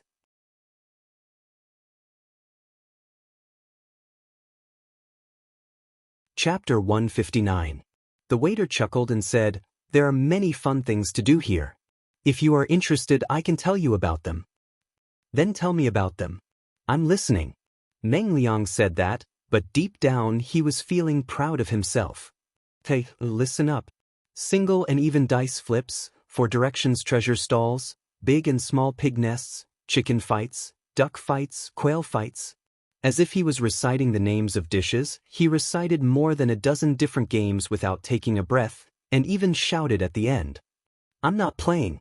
Jiang Pingji interrupted him and turned to leave. The waiter was dumbfounded. The voice of the name list stopped abruptly. He didn't even have the time to stop her. But since she was already at the gambling house, how could Meng Liang let her leave without playing? Cousin Lanting, since you're already here, why don't you play a few rounds before you leave? Besides, there's nothing fun outside. Meng Liang's face was full of smiles. He placed his hand on Jiang Pingji's shoulder and coaxed her to go back. Jiang Pingji frowned impatiently and said righteously, "Cousin, you said that you're just here to take a look. Why are you playing now? Gamblers don't have connections. This doesn't sound good. Cousin, don't be too curious." Meng Liang rolled his eyes. She was good at preaching, but she was just a fool who didn't know how to have fun. He let go of her shoulder and pouted. "Cousin Lanting, you want to leave, but I don't want to." Meng Liang decided to play the blame game. He was sure that Jiang Pingji wouldn't dare to leave a weak girl like him in a gambling house. In the end, Jiang Pingji had to stay, which made Meng Liang feel a sense of accomplishment. Although the waiter wanted to take advantage of a fat sheep, he was not blind. He quietly waited for them to come to a conclusion. Although he looked sincere on the surface, he had already begun to roll his eyes in his heart. What kind of place was a gambling house? It was a place that could make people rich, but it could also make them bankrupt. It was a place where they could sell their children and become a pimp. Even the god of fortune would be skinned alive if he came, let alone 3 naive kids who had never seen the world. There was a saying that went, "The one who enters is the boss, and the one who loses is the boss." The waiter only needed to coax the 3 of them in, and someone would suck them dry. Meng Liang curiously approached one of the tables. "What are they playing?" Those gamblers had just finished a round and were so excited that their brains were heating up. Those who had won were so excited that they were sweating profusely, while those who had lost looked like they were unlucky. There were even some who had lost too badly and were now in a daze, looking as if they had suffered a great blow and could no longer live. The waiter said, "This table is playing big or small. There are 3 dice in the dice cup, and after you shake them, you can choose big or small." The rules were simple and straightforward. Even people who had never played before could learn it quickly. Jiang Pingji glanced coldly at the gambling cup in the dealer's hand. At that moment, the lid of the gambling cup was not closed. She could see the 3 dusty dice. She raised her eyebrows and smiled. "Isn't it simple to bet on big or small?" The waiter smiled. "It is indeed simple and easy to earn. Otherwise, there wouldn't be so many people playing." Many gamblers thought that a 50% chance of winning was too much. That was why they took the first step, and then they were cheated. Of the 3 dice, 4 to 10 were small, and 11 to 17 were big. If the dice were 3 or 18, which meant that all 3 dice were 1 or 6, then the banker would take it all. Betting on big or small would lose, and the odds were 1 to 1. How dare they play such a childish game in front of her? "Cousin Lanting, what do you choose?" Seeing that a new round of bets was about to begin, the dealer had already finished shaking the dice and was about to place his bet. Jiang Pingji pretended to be righteous and refused to play, but Meng Liang was very confident in his charm. He acted coquettishly and succeeded in making Lanting's cousin take the first step. One of them chose big, while the other chose small. The results were delightful. The tail Jiang Pingji had left behind was taken by Meng Liang. "You've played. Can you leave now, cousin?" Jiang Pingji said unhappily. "What do you mean you've played? One tail is one tail. Cousin Lanting, are you really willing to let your money fall into someone else's pocket? If you don't want to play, I'll play. Cousin Lanting isn't short of money. Money can't buy my happiness. As long as I have fun, I don't care about anything else." Meng Liang refused to leave. He played another 2 rounds and won both rounds. Many gamblers were cheering. Jiang Pingji looked cold, but deep down she was tempted. Meng Liang immediately fanned the flames. "It's boring to stand around. Why don't you play with your cousin for a while?" Jiang Pingji used Meng Liang as an excuse. But was she playing along with him, or did she want to play? Meng Liang's eyes saw through the truth. Compared to Meng Liang's winning streak, Jiang Pingji was unlucky. She lost 5 times in a row and lost 5 taels of silver. Nong Qin watched anxiously. What kind of people were there in the gambling house? You were the boss when you were rich, but you were worse off than your grandson when you lost money. Don't worry. My luck has always been good. Jiang Pingji played with the last tael of silver and smiled meaningfully. Others would win or lose based on luck, but Jiang Pingji purely depended on her willingness to win. Meng Liang saw that Jiang Pingji was starting to get into the groove. He smiled to himself and took his winnings to another table.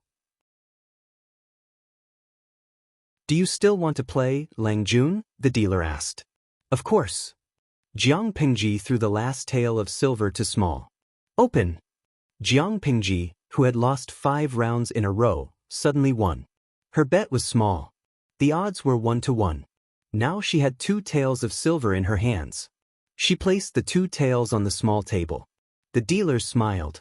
"You still want to bet small?"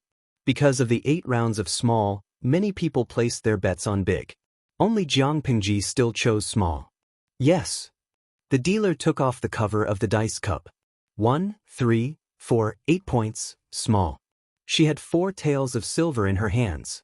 "I'll bet big this round." Jiang Pingji still placed all her taels of silver. The dealer took off the cover of the dice cup. 4, 4, 5, 13 points, big.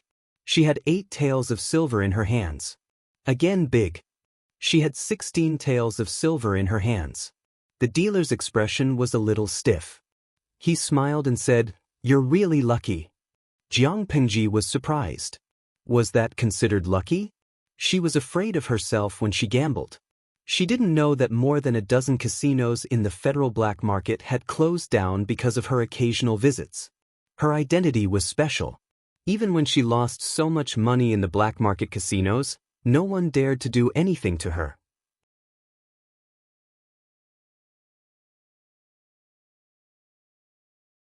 Chapter 160. From losing to winning, Jiang Pingji quickly won 256 taels of silver. Nongqin's eyes were wide open as she watched her win. How long had it been? She went from 1 tael to 256 taels. The dealer's palms were sweating. He secretly wiped his sweat and pretended to be calm. 256 taels of silver was a huge sum of money for a small or medium-sized casino. "Do you still want to bet this round?" Jiang Pingji looked down and said, "I wanted to pick the small one, but I won't bet for this round." Nongqin was confused. Her Lang Jun wanted to pick the small one. Why didn't he bet? The gamblers didn't have the same idea. They all bet on the small one with the intention of making a profit. However, Jiang Pingji knew very well that the dealer would take all in this round. Big or small was not allowed. Sure enough, it was a rare 3 sixes, a leopard. Although the dealer took all in, the dealer couldn't laugh because Jiang Pingji still won the next 2 rounds. It meant that Jiang Pingji only lost 5 taels, but she won 10-24 taels in the end. The dealer couldn't sit still anymore. He felt uncomfortable as if there were countless needles poking him under his butt. He found an excuse to say that he was going to the gambling house, but in fact he went to the 2nd floor to look for the boss. According to Jiang Pingji's previous rules, the gambling house would be finished if she won another 2 or 3 rounds. The profits of the next few years would be gone. In a place like a gambling house, there were all kinds of shady methods. Otherwise, how could people lose all their money and eventually sell their children, and even use their wives to pay off the debt, letting them sell themselves to the brothel to pay off the debt? They made money from blackmail. What seemed like a fair game was actually a shady business. In the simplest form of gambling on size, every die was specially made.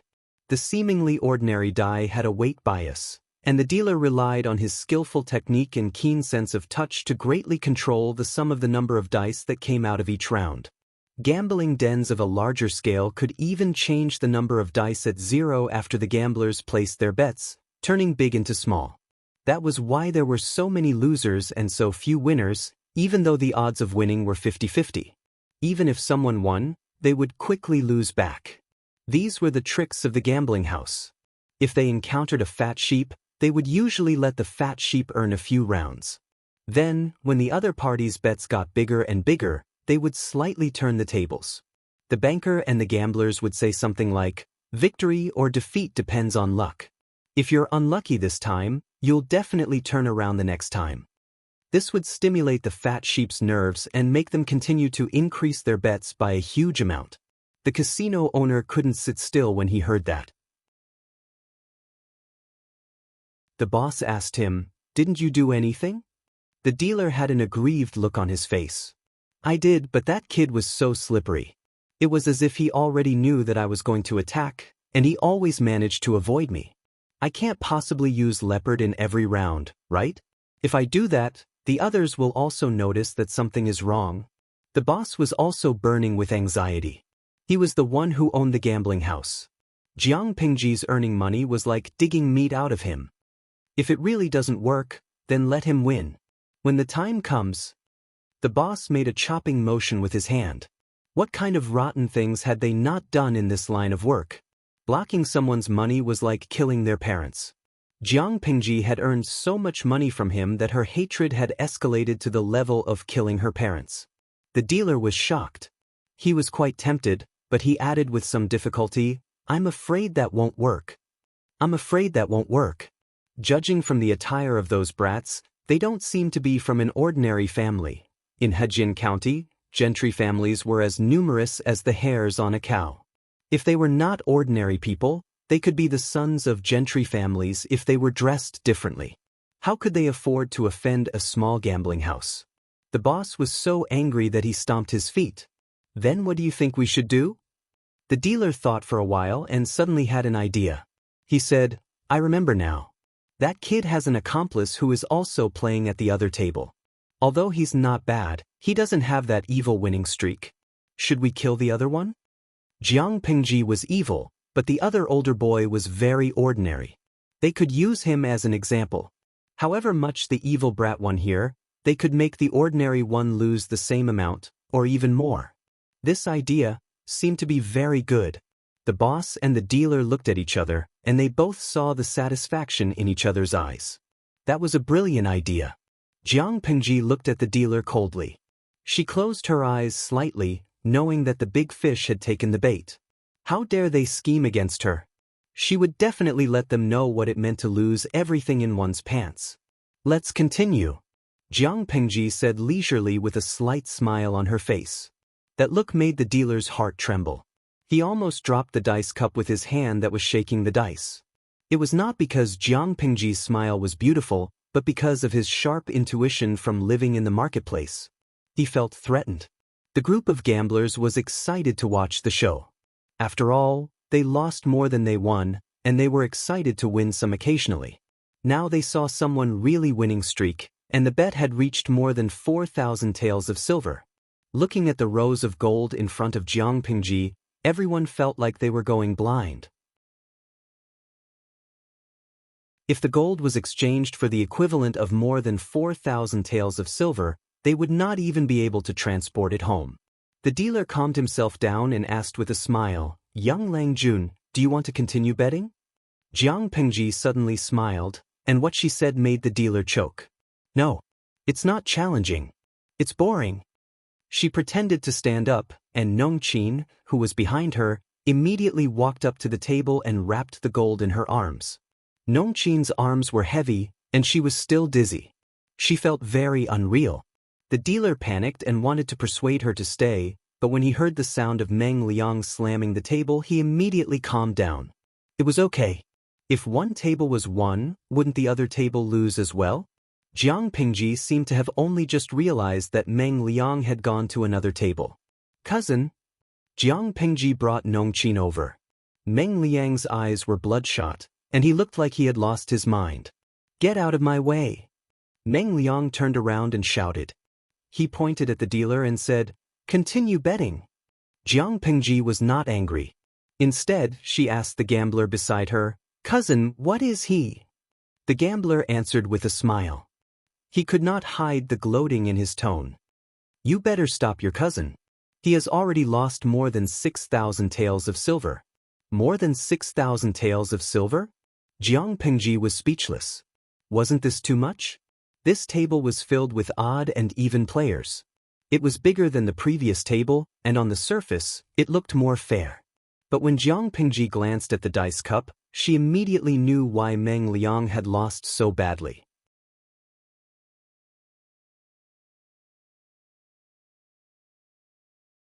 Chapter 161. Jiang Pingji stopped talking after being yelled at. She looked at Meng Liang coldly as he continued to court death. Everyone in Meng County fawned over him.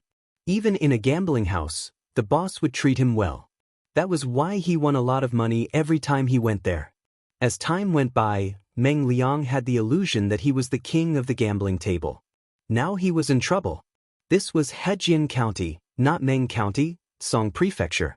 Not everyone was fawning over him.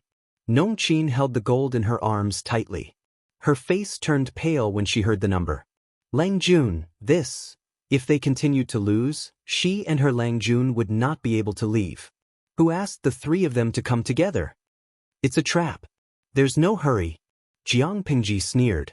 How could she not know what the gambling house was planning? Or rather, it was the result of her deliberate manipulation. But what was the connection between Meng Liang's losing and her winning? Meng Liang was the legitimate son of the Mengs. He had the best food and clothes. Plus, his real mother was Meng Zhan's concubine. She was secretly in charge of the inner house. What could he not have? The amount of money he made every month was terrifying. On the gambling table, the smallest bet was in the hundreds. Sometimes, when he played big, it was possible to bet more than 1,000. However, no one dared to win against him. Even if they did, it would be pointless. Meng Liang would just bring his servants to his doorstep. He was a jinx. This time, he bet another 1,000 taels of silver. Jiang Pengji smiled coldly, but the dealer smiled like a fox.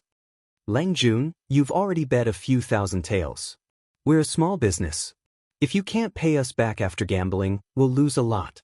The dealer played hard to get.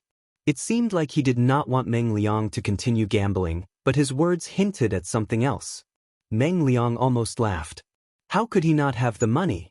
Who did he think he was? Why are you talking so much nonsense? You're just a snob. Do you think I'll lose out on such a small amount of silver? He slammed the table. If it were not for his expensive clothes and good looks, he would look like a gangster. After being scolded, the dealer didn't get angry. Instead, he smiled and shrugged. Of course. I can tell that you have an extraordinary background when I look at you, but how can that compare to real gold and silver?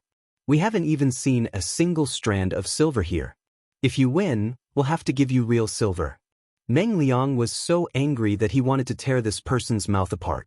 If he was still in Meng County, who would dare to treat him like this? What a snob. But as angry as he was, Meng Liang did not have any money with him. Thinking about this, he became even angrier. When the dealer saw that Meng Liang still hadn't taken out the money, he couldn't help but snort coldly. If you don't have money, you pretend to be rich and come here to gamble. This was a gambling den, not a charity hall. It was only right and proper to pay one's debts. Hurry up and return the money. Get lost. If you don't have money, just say it. Don't be unreasonable with me. After saying that, a few strong men dressed in coarse hemp clothes surrounded him. At that moment, Meng Liang was already irritated by the dealer's words. The frustration from his previous consecutive losses had been squeezed to the limit. Now, he was being mocked by an ant that he had never looked down upon. How could the proud and spoiled Meng Liang tolerate this? How dare an ant that he had killed so casually treat him like this? They must be tired of living. Meng Liang was not someone who could tolerate easily. At that moment, Jiang Pingji guessed that the time was right. She stepped forward to stop him, but it was actually adding fuel to the fire. She seemed to be in a difficult position. She said with a hint of charity, "Cousin, don't bother with these commoners. I still have some silver here." Meng Liang's eyes were red. He glared at her as if she was his murderer and pushed her away. "Do you know who I am? Lowly commoner, I dare you to touch a single hair on my head." Meng Liang had been provoked in many ways. His eyes were filled with anger. How could he still be rational? Hearing his arrogant words, the dealer snorted coldly and mocked him. "I don't care if you are a dragon or a tiger. Since you are here, you must follow the rules. How dare you be rude when you don't have the money?" Meng Liang shouted at the thugs who were trying to surround him. "Get out of my way, lowly commoner. I am the descendant of Lord Meng. How dare you touch me?" Meng Liang raised his hand and swatted away one of the thug's hands. His snow-white face was already flushed with anger. It was no wonder he was furious to be treated like that by a lowly commoner. Meng Zhan is my father. Jiang Pingji, who was watching from the side, curled her lips into a smile. Meng Liang had finally said the two most important words. Who is Meng Zhan? I have never heard of him. The dealer sneered and pointed at Meng Liang's nose. How dare you call yourself the descendant of Lord Meng? Will Lord Meng's descendant be like you? You can't even afford to gamble. How dare you call yourself the descendant of Lord Meng? Arrest him. Nongqin's face turned pale. The thugs not only wanted to detain Meng Liang, but also her and her Lang Jun. Clang.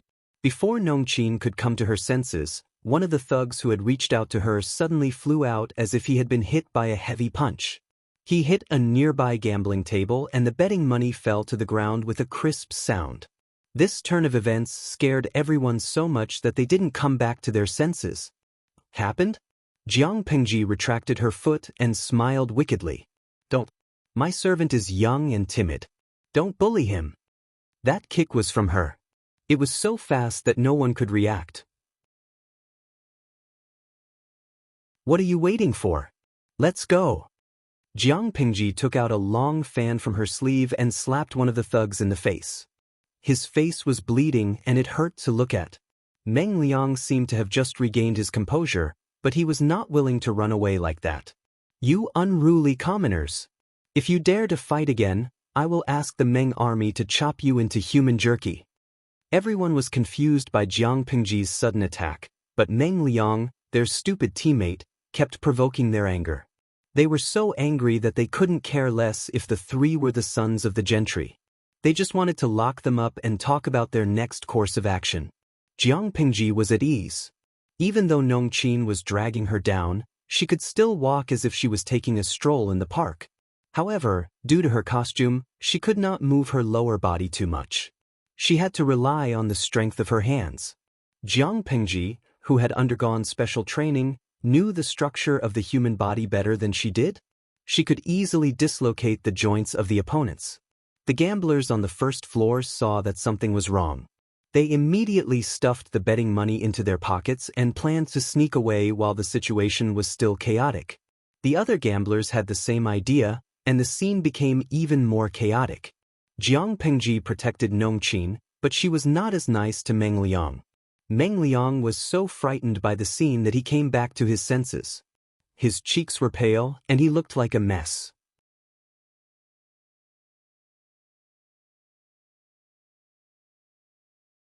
Chapter 162. She said, "This won't do. I'm afraid none of us will be able to escape. I'll distract some of them. Take care, cousin." Meng Liang was furious as he ran. "I think you're using me as bait, aren't you?" Jiang Pingji smiled and said, "Cousin Meng Liang has been stupid for so long. I didn't expect him to be smart for once before he died." What? Meng Liang was shocked. The three of them had run into a dark alley, and there was a pungent smell in the air. Just as he realized something was wrong, Jiang Pingji raised her hand and hit the back of his neck. Along with the pain, Meng Liang's vision was instantly shrouded in darkness. His consciousness quickly became hazy. Before he completely lost consciousness, he vaguely felt a sharp pain in his throat. His body involuntarily twitched twice. Nongqin was shocked speechless, but the person who hit him did not seem to be scared. "Lang Jun, don't worry about him." Nongqin saw Jiang Pingji throw the unconscious Meng Liang on the ground like a piece of trash, and she was at a loss of what to do. Even though she did not like Meng Liang, he was still an important guest. If anything happened to him, there would be trouble. Who cares? Let's just run. Hold on to the gold in your arms. 10% of it will be your betrothal gift for your future husband. What? Nongqin was confused. Jiang Pingji smiled indifferently. She was annoyed that Nongqin was running too slowly, so she simply grabbed her hand and carried her up. Nongqin was screaming in surprise. Jiang Pingji put one hand on her shoulder and the other on her calf. Even though Nongqin was not fat, she still weighed more than 90 kilograms. She leaped onto the wall of the alley, and with a few leaps, Jiang Pingji jumped into the deep alley nearby. Done. Jiang Pingji put down Nongqin, who was still in a daze. There was a hint of laughter in her voice, as if she had let go of all the pent-up frustration in her heart. She had planned to tease Meng Liang a little longer, but now, she changed her mind at the last minute. When Nong Qin landed on the ground, she finally recovered from the dizzy state. She tilted her head and took a closer look. She could faintly see the outline of her Longjuan's face in the dark. He had run for a long distance with her in his arms, but his forehead was still fresh and his breathing was steady. Nong Qin felt a little ashamed in her heart. She had been doing rough work since she was a child. She could eat a lot and was strong, but she could not compare with her pampered Langjun. Langjun, will Madam blame you for leaving Miss Biao behind? If he spouts any nonsense, the gamblers will come to the Lu mansion. Nong Qin's face turned pale. Jiang Pingji snorted coldly. Isn't Our Lady Biao by my side? As for whether or not Meng Liang will talk nonsense, don't worry, he can't speak or write for the time being. Be a good boy and wait at the gambling house. She had many tricks up her sleeves. She could temporarily paralyze a person's arm or make them unable to speak or write. It was very simple. How could Meng Liang compete with her? She could toy with that brat to death even with her eyes closed. Right by her side? Nong Qin could not help but look around. There were only the two of them. Where was the third person? Was there a third person? Suddenly, she felt the air around her was a little cold. A creepy feeling rushed from the soles of her feet to her brain. Let's go buy some women's clothing. You can wear it and temporarily play the role of Lady Biao, Jiang Pingji said. Nong Qin finally realized what Jiang Pingji meant. She wanted her to pretend to be Lady Biao? But won't my identity be exposed? Many people have already seen the appearance of young Miss Cousin. Nong Qin felt it was tricky, but it was her Longjuan's request. She had to comply. However, it seemed that even the heavens were against Jiang Pingji. Just when she felt a little better, the system beeped. System, beginning self-examination. Scanning mission. Scan successful. Mission established. Meng Liang, son of Meng Zhan, chief of Meng County in Song Prefecture, is in danger. Please save him in 2 hours. When the mission is completed, the host will receive the reward of Willow Slender Waist. If the mission fails, the host will receive a level 5 electric shock as punishment. Jiang Pingji's face froze, and then a bloodthirsty smile appeared on her face. System, are you asking for a beating? The system explained frantically, its voice sounding panicked and helpless. Host, listen to me. After the real-time mission is loaded, it will be automatically assigned to the host based on what you encounter. It will be automatically assigned. But you have to believe that completing the mission will only benefit you.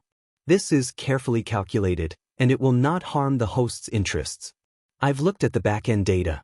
Killing Meng Liang will cause you great losses. What are you talking about? If you can understand me, then shut up. Jiang Pingji was furious. She was already annoyed by the system, and now she felt even more disgusted. The system lost its temper when Jiang Pingji yelled at it. Host, although I am your system, I hope you can respect me. We need to support each other, not drag each other down. The calculation of the human brain will never be as good as the optical computer system. After analysis, we concluded that saving Meng Liang is the best choice.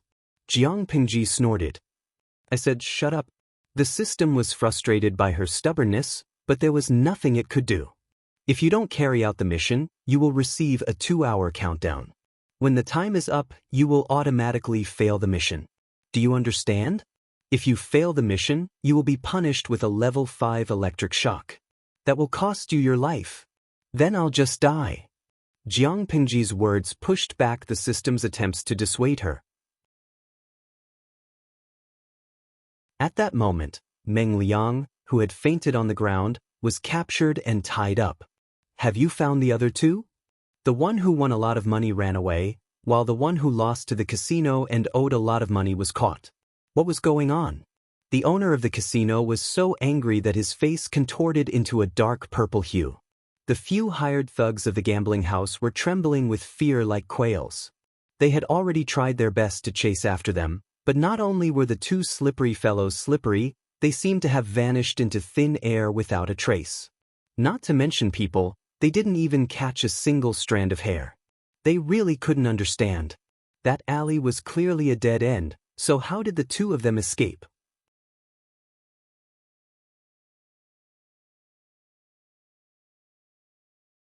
Chapter 163. The thug was furious, but he didn't dare to say anything. The casino had been making dirty money in Hejin County for years. He was the one who manipulated the gamblers and forced many families to separate. How many gamblers lost their fortune and lost their composure? How many wives and daughters of the gamblers were sold into prostitution? It could be said that the establishment and operation of the casino were built with the blood and tears of the gamblers' families. Every coin and every cent was stained with blood. It was not clean at all. Unexpectedly, the boss of the casino was blinded by the eagle's peck. He was tricked by a young boy. That was more than 4,000 taels of silver. Ordinary people couldn't make that much money in a few lifetimes. In the face of the furious boss, there was finally a bold person who bit the bullet and asked, "Boss, what should we do with the one who got caught?" "Lock him up in the woodshed. Do you want him to be treated like the god of fortune?" The boss was so angry that he wanted to stomp on Meng Liang's head, but he restrained himself. Somewhere else, Jiang Pingji took Nongqin to buy a set of women's clothing. Then she put on a thick bamboo hat to cover her face. "Langjun, is this okay?" Nongqin had never worn such fine clothes in her life. She was so excited that she didn't know what to say. She blushed and lowered her head. She didn't dare to look up at others. "It's a little short, but it's the only ready-made clothes that fit. It's okay." In ancient times, there was no such thing as a ready-made clothing store.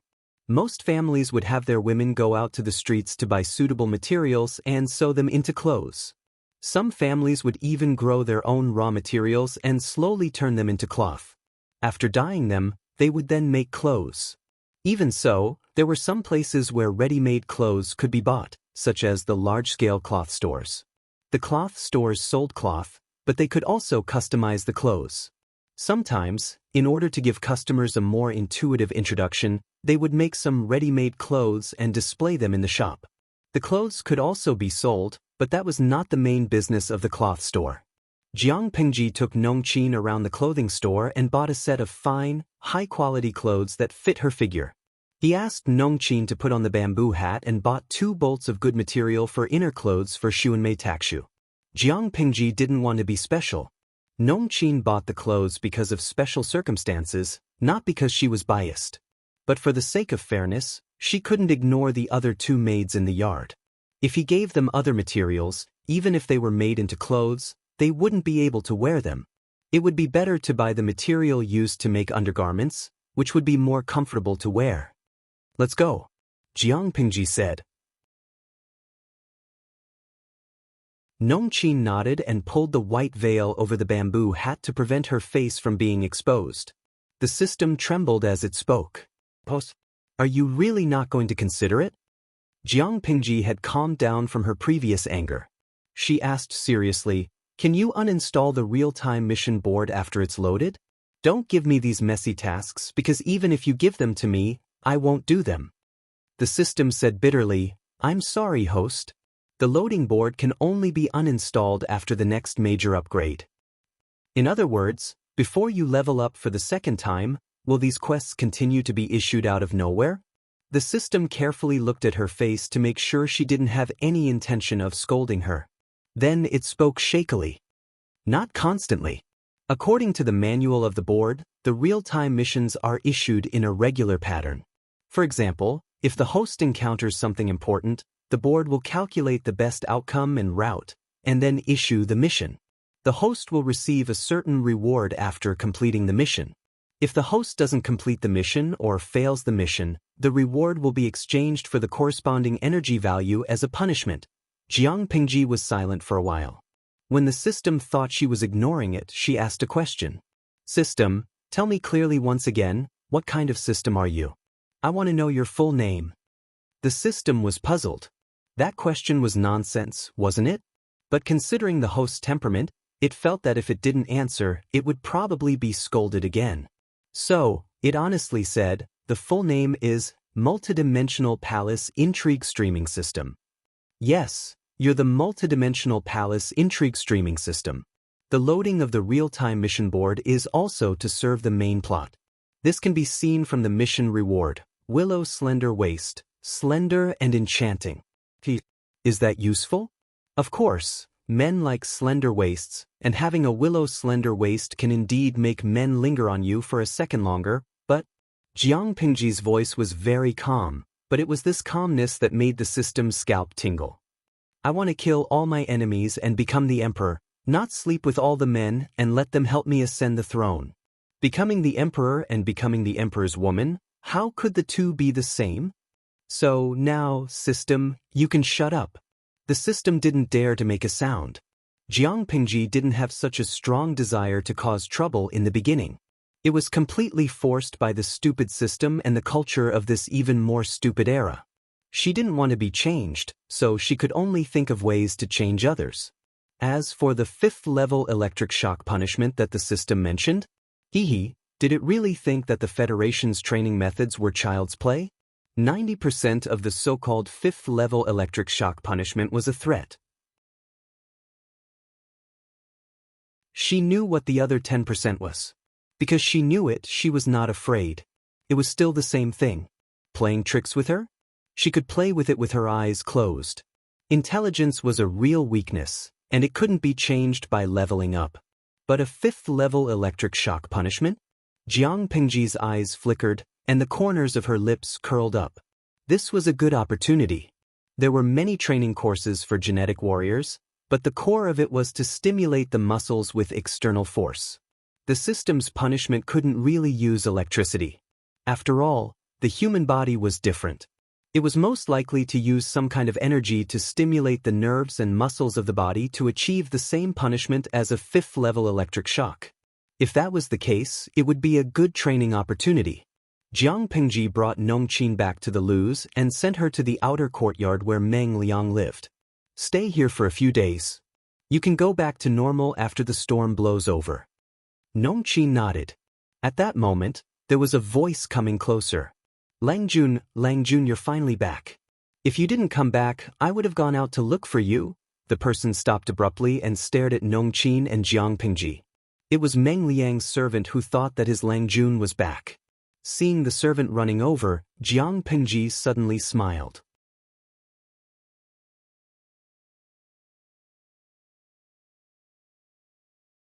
Chapter 164. Meng Liang's servant was smarter than his master. Or rather, he was more perceptive. He could feel that danger was approaching. He was like a croaking frog that had been targeted by a poisonous snake. His life and death could be decided in an instant. The manservant tried his best to suppress the creepy feeling. He stopped in his tracks and bowed to Jiang Pingji. He bit the bullet and asked, "Do you know where my wife is?" Jiang Pingji laughed softly. Her mellow voice was different from that of a young man. It sounded more like it came from her throat. It sounded mellow. She said darkly, "Do you want to know where your Langjun went? If you're so curious, why don't you go to hell and ask him?" After the manservant heard this, he instantly shivered. His hands and feet turned cold, and the fear in his heart exploded in an instant. He was so scared that his legs went soft, and he directly knelt down in front of her feet. His knees happened to press on a few protruding stones, and immediately a bruise appeared. His thin lips trembled. He couldn't say a word. After a long time, he took a deep breath. He said dryly, "Please don't joke around. My wife was fine." As he spoke, he slowly got up and secretly took a few steps back. The grudge between the Lus and the Mengs was irreconcilable. It was not impossible for Lu Shi to kill someone. The manservant was so anxious that his eyes turned red. "Why would I joke around? Since the villain dies because he talks too much, I'll let you die with regrets." Jiang Pingji took a step forward. The manservant froze. He quickly turned around and tried to run into the house. Nongqin was anxious. She wanted to catch the manservant when she saw him trying to escape. But someone was faster than her. As if there was a gust of black wind, Jiang Pingji had already caught up with the servant who was trying to escape. She pinched the servant's slender neck with one hand and gradually exerted force with her 5 fingers. The servant felt that it was getting more and more difficult for him to breathe. He tried his best to pry her hand away with both of his hands. His feet rubbed against the ground. At first, he struggled intensely, but as time went by, the intensity gradually decreased. Sha sha sha sha. His legs, which were rubbing against the ground, went completely limp. His hands were still holding onto Jiang Pengji's wrists. His eyes were wide open, bulging so much that it seemed like they were about to jump out of their sockets and explode in the next second. His face had slowly turned from dark purple to green. Nongqin saw the servant struggling hard before he died. His eyes were almost popping out of his eye sockets. She was so nervous that her breath quickened. She felt like she had fallen into an ice cellar, as if the night wind around her was strangely cold. "Are you scared?" Nongqin stood rooted to the ground and heard Jiang Pengji's gentle question. She took a deep breath, and the trembling in her chest calmed down under the stimulation of the cold air. She bit the tip of her tongue and regained her senses. Her eyes were shining with determination. "Langjun, I'm afraid now, but I won't be afraid in the future. All right, go call the butler over and have him dispose of the corpse. For the next few days, I will assign a few maids to you. Remember to take a few steps in front of people occasionally. Miss Biao, who came to the Luz 2 days ago, has never stepped out of this yard. Do you understand?" Nongqin nodded hard, as if she was trying to overcome the spreading fear in her heart. She thought the butler would panic when he saw the corpse, but she didn't expect him to be so calm. "His neck is twisted like this. How much strength did he use to hurt him?" The old butler guessed something from Nongqin's vague and mysterious description, so he came over with 2 confidants. With the light from the match, he saw the servant's completely twisted and sunken neck. He clicked his tongue. Nongqin was nervous. "Langjun heard a strange noise when he sent me here. I came over and saw this corpse. I don't know who did it. Someone suddenly died in the yard. What should we do?" The old butler snorted and waved his hand. The 2 confidants had already put the corpse into a black cloth bag. "We can't send him out secretly. Just throw him into the bucket of night incense, so that others won't see it and misunderstand." Asking people to move the corpse out secretly was the stupidest thing to do. It was no different from burying one's head. The people living near the Luz were not ordinary people. No matter which door the corpse was moved out, it was impossible to guarantee that no one would see it. The old butler was experienced. He put the body in the bucket of night incense and sent it out. Who would be so bored to check it? Nongqin was a little scared, but seeing the old butler so calm, she felt a strange admiration and envy. It was not the first time the system saw Jiang Pengji kill someone, but none of the previous scenes were as shocking as this one. She killed the bandits in the village quickly and neatly. Almost all of them died in an instant, but she strangled the servant to death with her own hands. Her strength was so great that she directly crushed the neck bone. The system held back for a long time and asked without confidence, "How could you kill such a weak ordinary person?" Jiang Pengji said coldly, "I killed him to show you." The system was speechless. "When did I ever tell you that I won't kill people who don't even have the strength to truss a chicken?" That servant was as weak as a chicken, but it doesn't mean that he doesn't have the ability to do evil.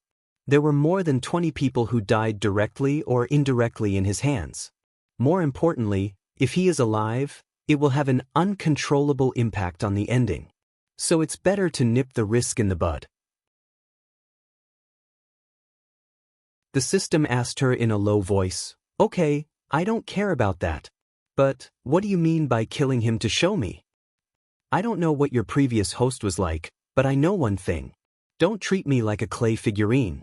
System, you have done more than one thing to disgust me. I hope there won't be another mission like today." The system was speechless. As I said, this kind of real-time mission is issued randomly and automatically. I can't control it. If you don't want to do it, just say no. Anyway, if you don't want to do the mission, how can I force you? Hearing the system's words, Jiang Pengji suddenly smiled. Her smile was full of inexplicable meaning. The system added, "But if you fail the mission, you will also have to bear the punishment. Don't blame me for not reminding you if you can't bear it." At that time, 2 hours had passed since Jiang Pengji refused to do the mission.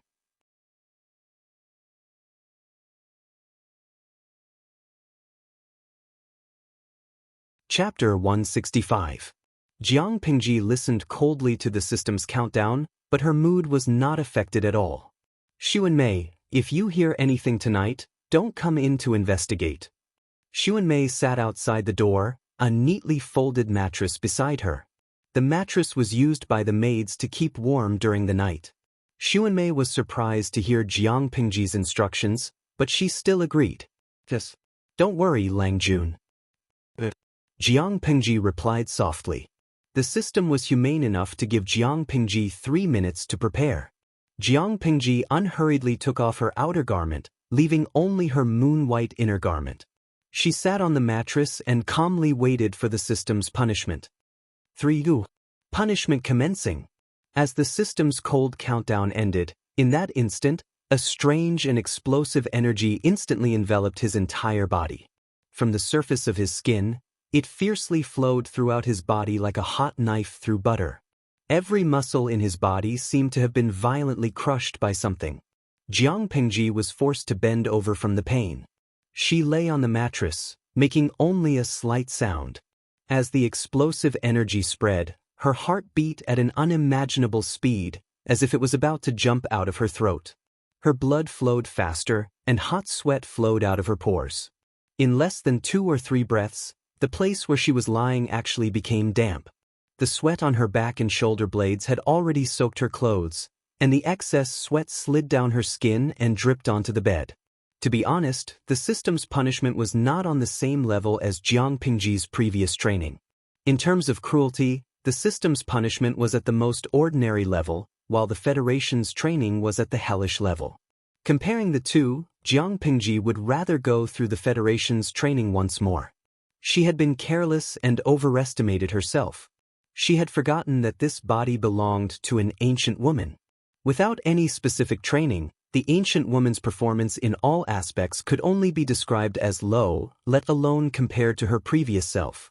Lu Lanting's body would collapse under the same pain, but Jiang Pingji's previous body would not be affected. Even though Lu Lanting's body had an additional 31 points of fusion force, it was only enough to upgrade the body from a weakling to a burly man.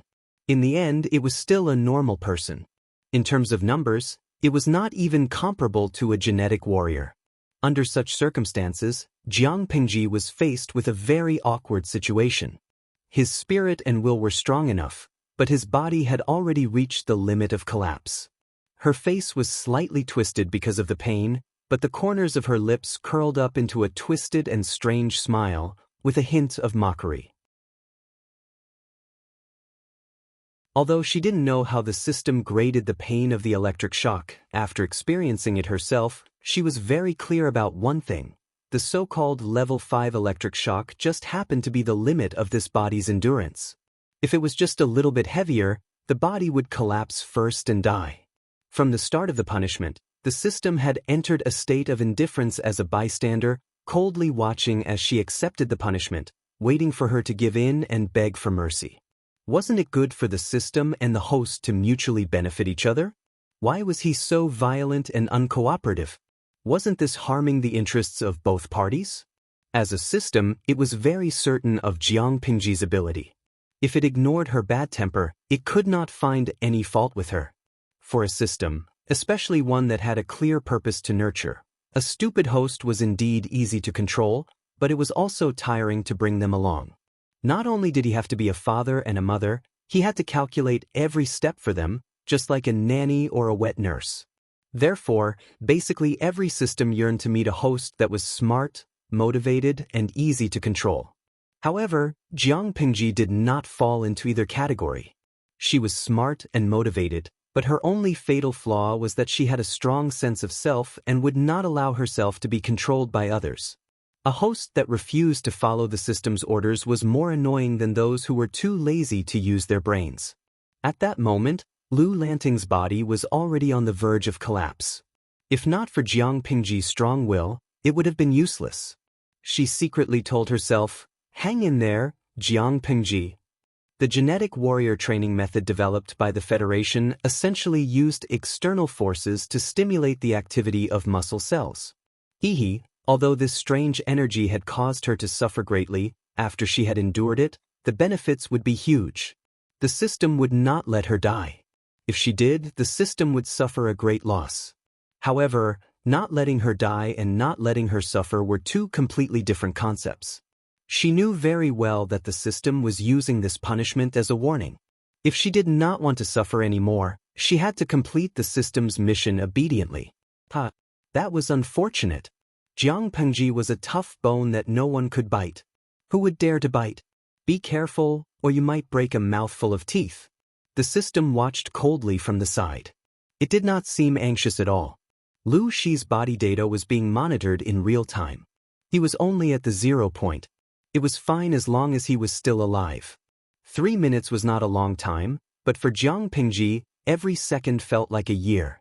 1 minute ago, Lu Shi's body data was in a scary red color, which meant that his body was on high alert. 1 minute later, the system was still not anxious, but it did not notice that the red color of the data had faded. By the time it realized something was wrong, the color of the data had turned orange-red. It was still high risk, but the alert level was lower than the red. What had happened?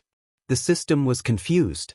In less than half a minute, the orange-red color slowly turned orange-yellow, and the alert level was lowered again. Before the system could figure out what had happened, the punishment that lasted for 3 minutes was over. Jiang Pengji lay on the bed with her limbs spread out. Her chest rose and fell rapidly. She used her mouth and nose to greedily breathe in fresh air to relieve the pain in her body. 3 minutes have passed? Jiang Pengji's voice became extremely hoarse. It was as harsh as sandpaper rubbing against glass. The system softly responded.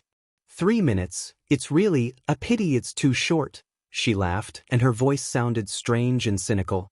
The system thought that Jiang Pengji was mocking it, so it could not help but say, the real-time mission is issued automatically. I did not intentionally give it to the host. The time, frequency, and even the content of the mission are not within the system's control. The host's sarcasm will greatly affect the enthusiasm of the system, which will have a huge impact on our cooperation. Jiang Pengji was extremely tired, but there was a bright smile on her face. No, system, that's not what I meant. Jiang Pengji laughed so hard that she almost could not finish her sentence. Then what do you mean? The system asked.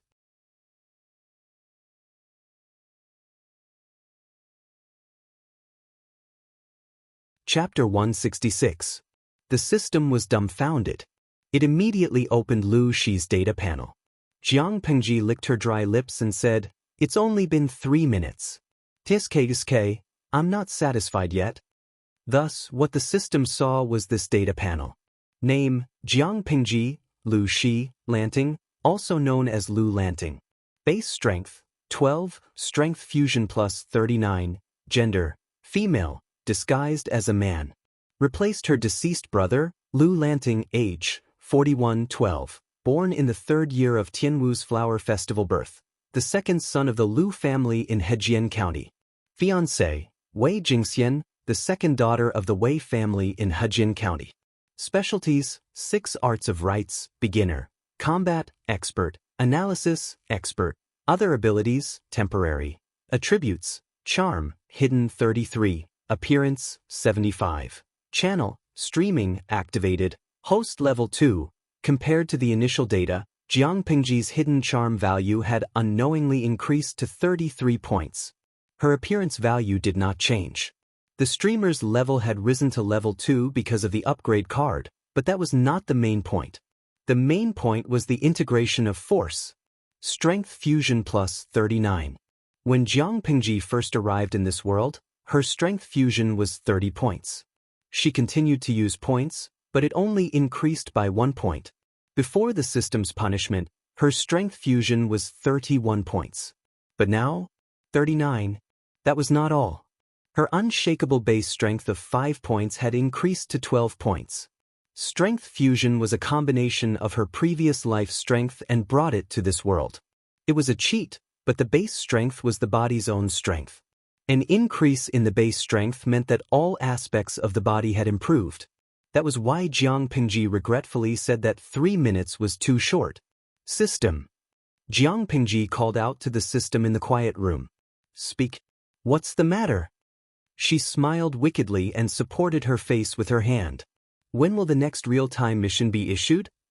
The system was like gunpowder whose fuse had been ignited, instantly exploding. Jiang. The system spat out word by word, gritting its teeth. That's enough. Jiang Pengji said righteously, no, this is only the first time. How can that be? Ha, come at me if you can. Everyone was hurting each other. The last time he had fused with his martial power, his body had been exhausted to the extreme. However, the genetic warrior training this time felt completely different. There was still a faint pain in his limbs, but he felt an indescribable sense of comfort from the inside out. His mind was also very clear. She missed it. Jiang Pengji wiped the sweat off her face and took off her inner clothes. She rolled them into a ball and wiped the sweat off her skin. Then, she put on the clean inner clothes and left the dirty ones on the clothes rack for the maids to clean up the next day. Xuanmei. Jiang Pengji adjusted her voice and tried to return it to normal. But when she listened carefully, it was still deeper and hoarser than usual. Outside the door, Xuanmei said respectfully, Lang Lin, please give me your orders. Go and prepare some hot soup. I want to take a bath. Remember to brew another pot of hot tea and change the bedding on the bed. Her whole body was covered in sweat, and her wet inner clothes stuck to her skin. If not for the charcoal brazier in the room, she would have shivered when the cold wind blew. Xuanmei said, yes. After that, she heard some rustling sounds. Xuanmei must have lifted the soft blanket and got up to get someone to prepare the bath. Jiang Pengji soaked her whole body in the bathtub. She tied her long hair into a bun and fixed it with a hairpin. Taksha did not work that night, so Xuanmei was the one who helped Jiang Pengji bathe. I went out today and brought some toys for you and Takshu. I'll have someone send them to you tomorrow. Although the rules in the manor are strict, there is still room for flexibility. I know that girls like to dress up, so it's okay to embellish them a little. Xuanmei smiled gently. Lang Jun, that's very kind of you. After that, Xuanmei became a little absent-minded. She looked at Jiang Pengji with struggle and awkwardness. If you have something to say it. Don't keep it to yourself, she said. Xuanmei secretly bit her lips and said shyly, why haven't I seen the boy servant by your side these days? Jiang Pengji raised her eyebrows. She did not expect that Xuanmei still had not figured it out after so many days. Su Ku was not a man that Xuanmei could win over. They were not compatible. If they were forced to be together, it would only add to the resentment. She could force Su Ku to get close to Xuanmei, but what was the point? Anyway, Jiang Pengji would not do that. If Xuanmei had the ability, she could pursue him herself. If she succeeded and Su Ku was willing, she would be the matchmaker. Su Ku was sent out to do something else. He is not staying in the manor for now. Xuanmei was too embarrassed to continue asking after that answer. Her expression was a little more awkward than before. The next day, Jiang Pengji woke up feeling refreshed. She meditated for a while. Her 5 senses were much better than before. After breakfast, the servant reported that Qiguan Rang was visiting. What a rare guest. Jiang Pengji smiled and teased him. I thought that Mr. Wei would not come. According to Wenjing's temperament, he would not take the initiative to visit. Qiguan Rang was born in a poor family. Because he was of mixed blood, it was easy for others to despise him and curse him as a bastard. To reduce such humiliation under normal circumstances, he would not take the initiative to visit his friends from the gentry clan to avoid attracting criticism. But at that moment, he was not in the mood to respond to Jiang Pengji's teasing. As soon as he sat down, the first thing he said was, "Why did you act so impatiently?" Jiang Pengji was not surprised at all. It's a once-in-a-lifetime opportunity. Last night was a good opportunity. Not only could I get the Lu Manor out of this, but I could also trick Meng Liang. I also made a small fortune. Jiang Pengji smiled and her eyes curved. I guess what happened last night has spread far and wide. According to Meng Hun's ability, they will know about Meng Liang by the afternoon. Do you think we should wait for him tonight? Wait for him? Who was the rabbit? Needless to say, it was Meng Hun. How can you be sure it's tonight? Qiguan Rang asked. Jiang Pengji said, "If not tonight, should we wait for a few days?" Don't forget that when Meng Liang left Song Prefecture, he brought his entourage with him. If he did not think he was smart and dump his entourage, he would not be in this situation. Now the gambling house is saying that a kid named Meng Liang is causing trouble. As long as Meng Liang's entourage is not deaf, he will find out sooner or later. As long as Meng Hun was not stupid, he should have thought of that. If he did not capture Meng Liang and hesitated for a moment, Meng Liang would have been rescued by his entourage. Qiguan Rang said unhappily, "It seems like everything is still within your calculations." But didn't they agree yesterday to take their time and plan things out slowly? Why did she do all this after one night? Willful. She almost ruined the good situation. Fortunately, she knew what she was doing, and she had a corresponding plan to deal with the sudden changes in her actions. The pace was a bit fast, but as long as the final result was the same as expected, he would turn a blind eye.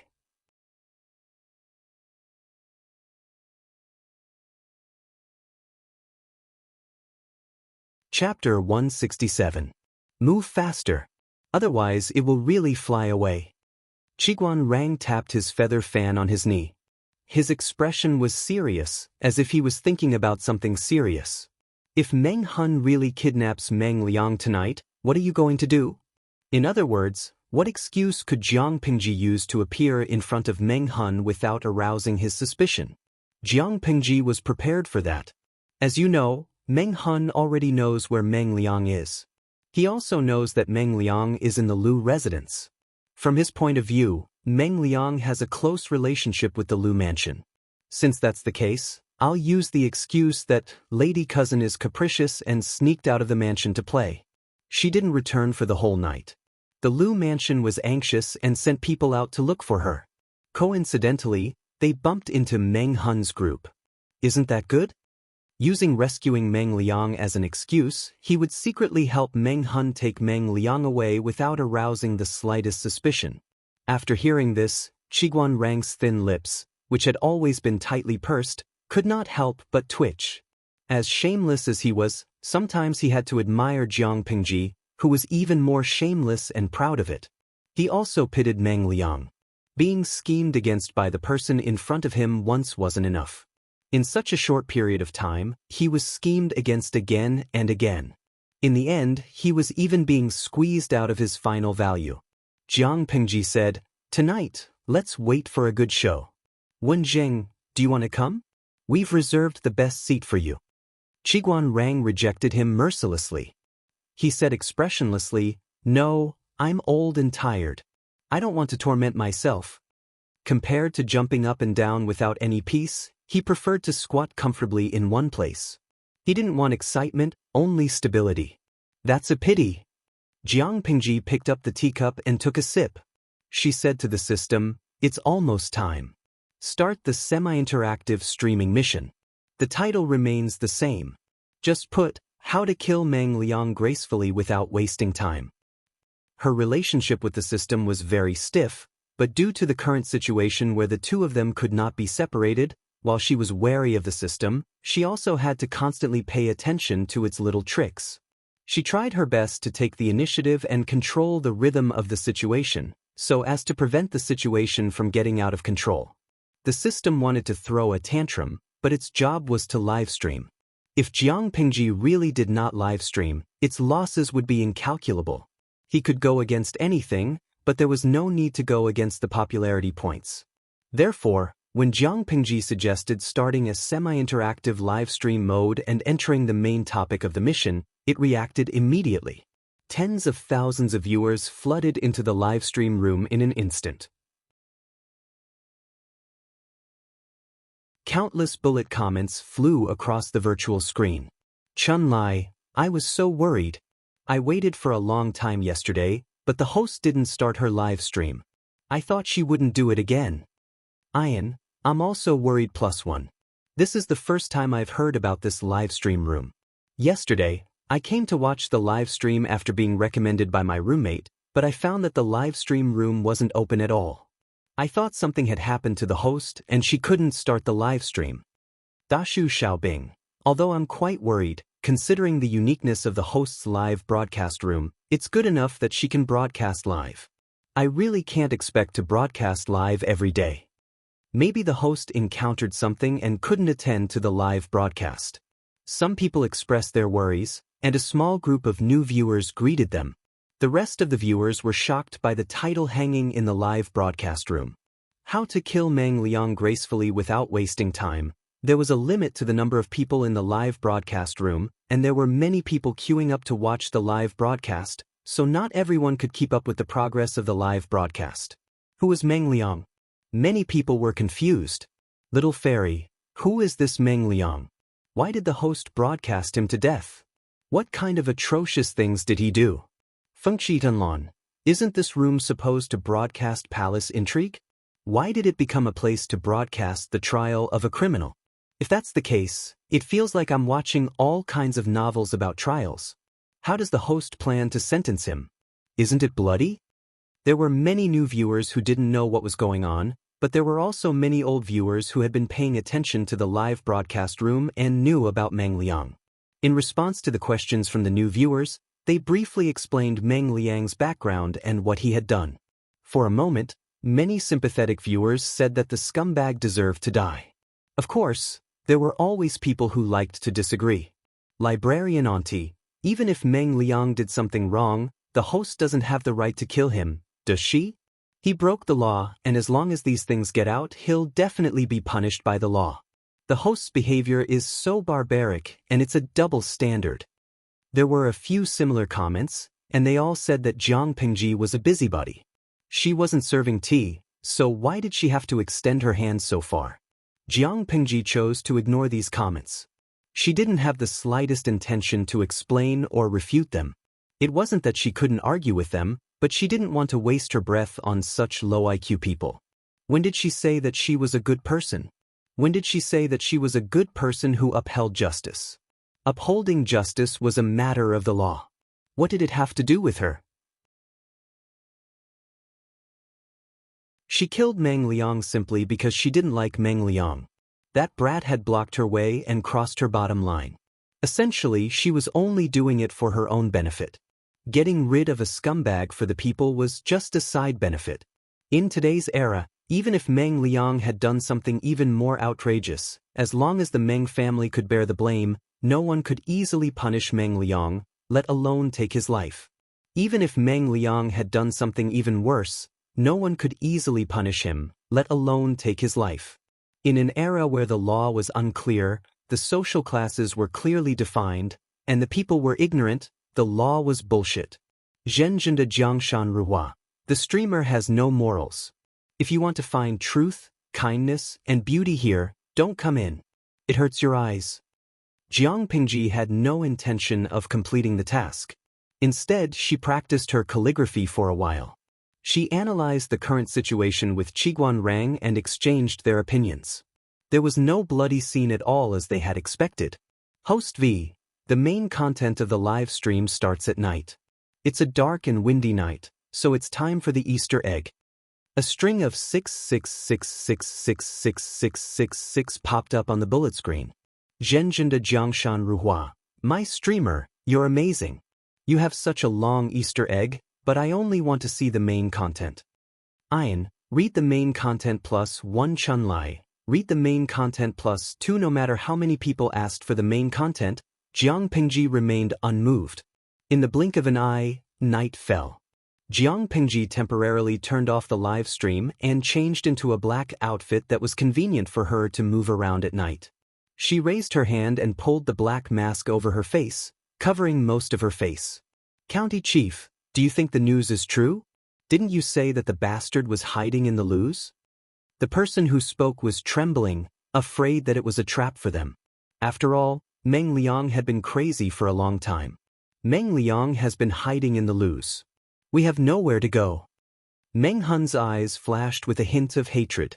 Whether it's true or not, we have to go. If we miss this opportunity, it'll be hard to take his life in the future. Someone else was worried. County Chief, what if it's a trap? Meng Hun snorted and casually said, Is Meng Liang that smart? Everyone was speechless. You're tuning in to the Wang Lin's journey, YouTube channel. Don't forget to subscribe and join us on this journey to catch the most captivating stories.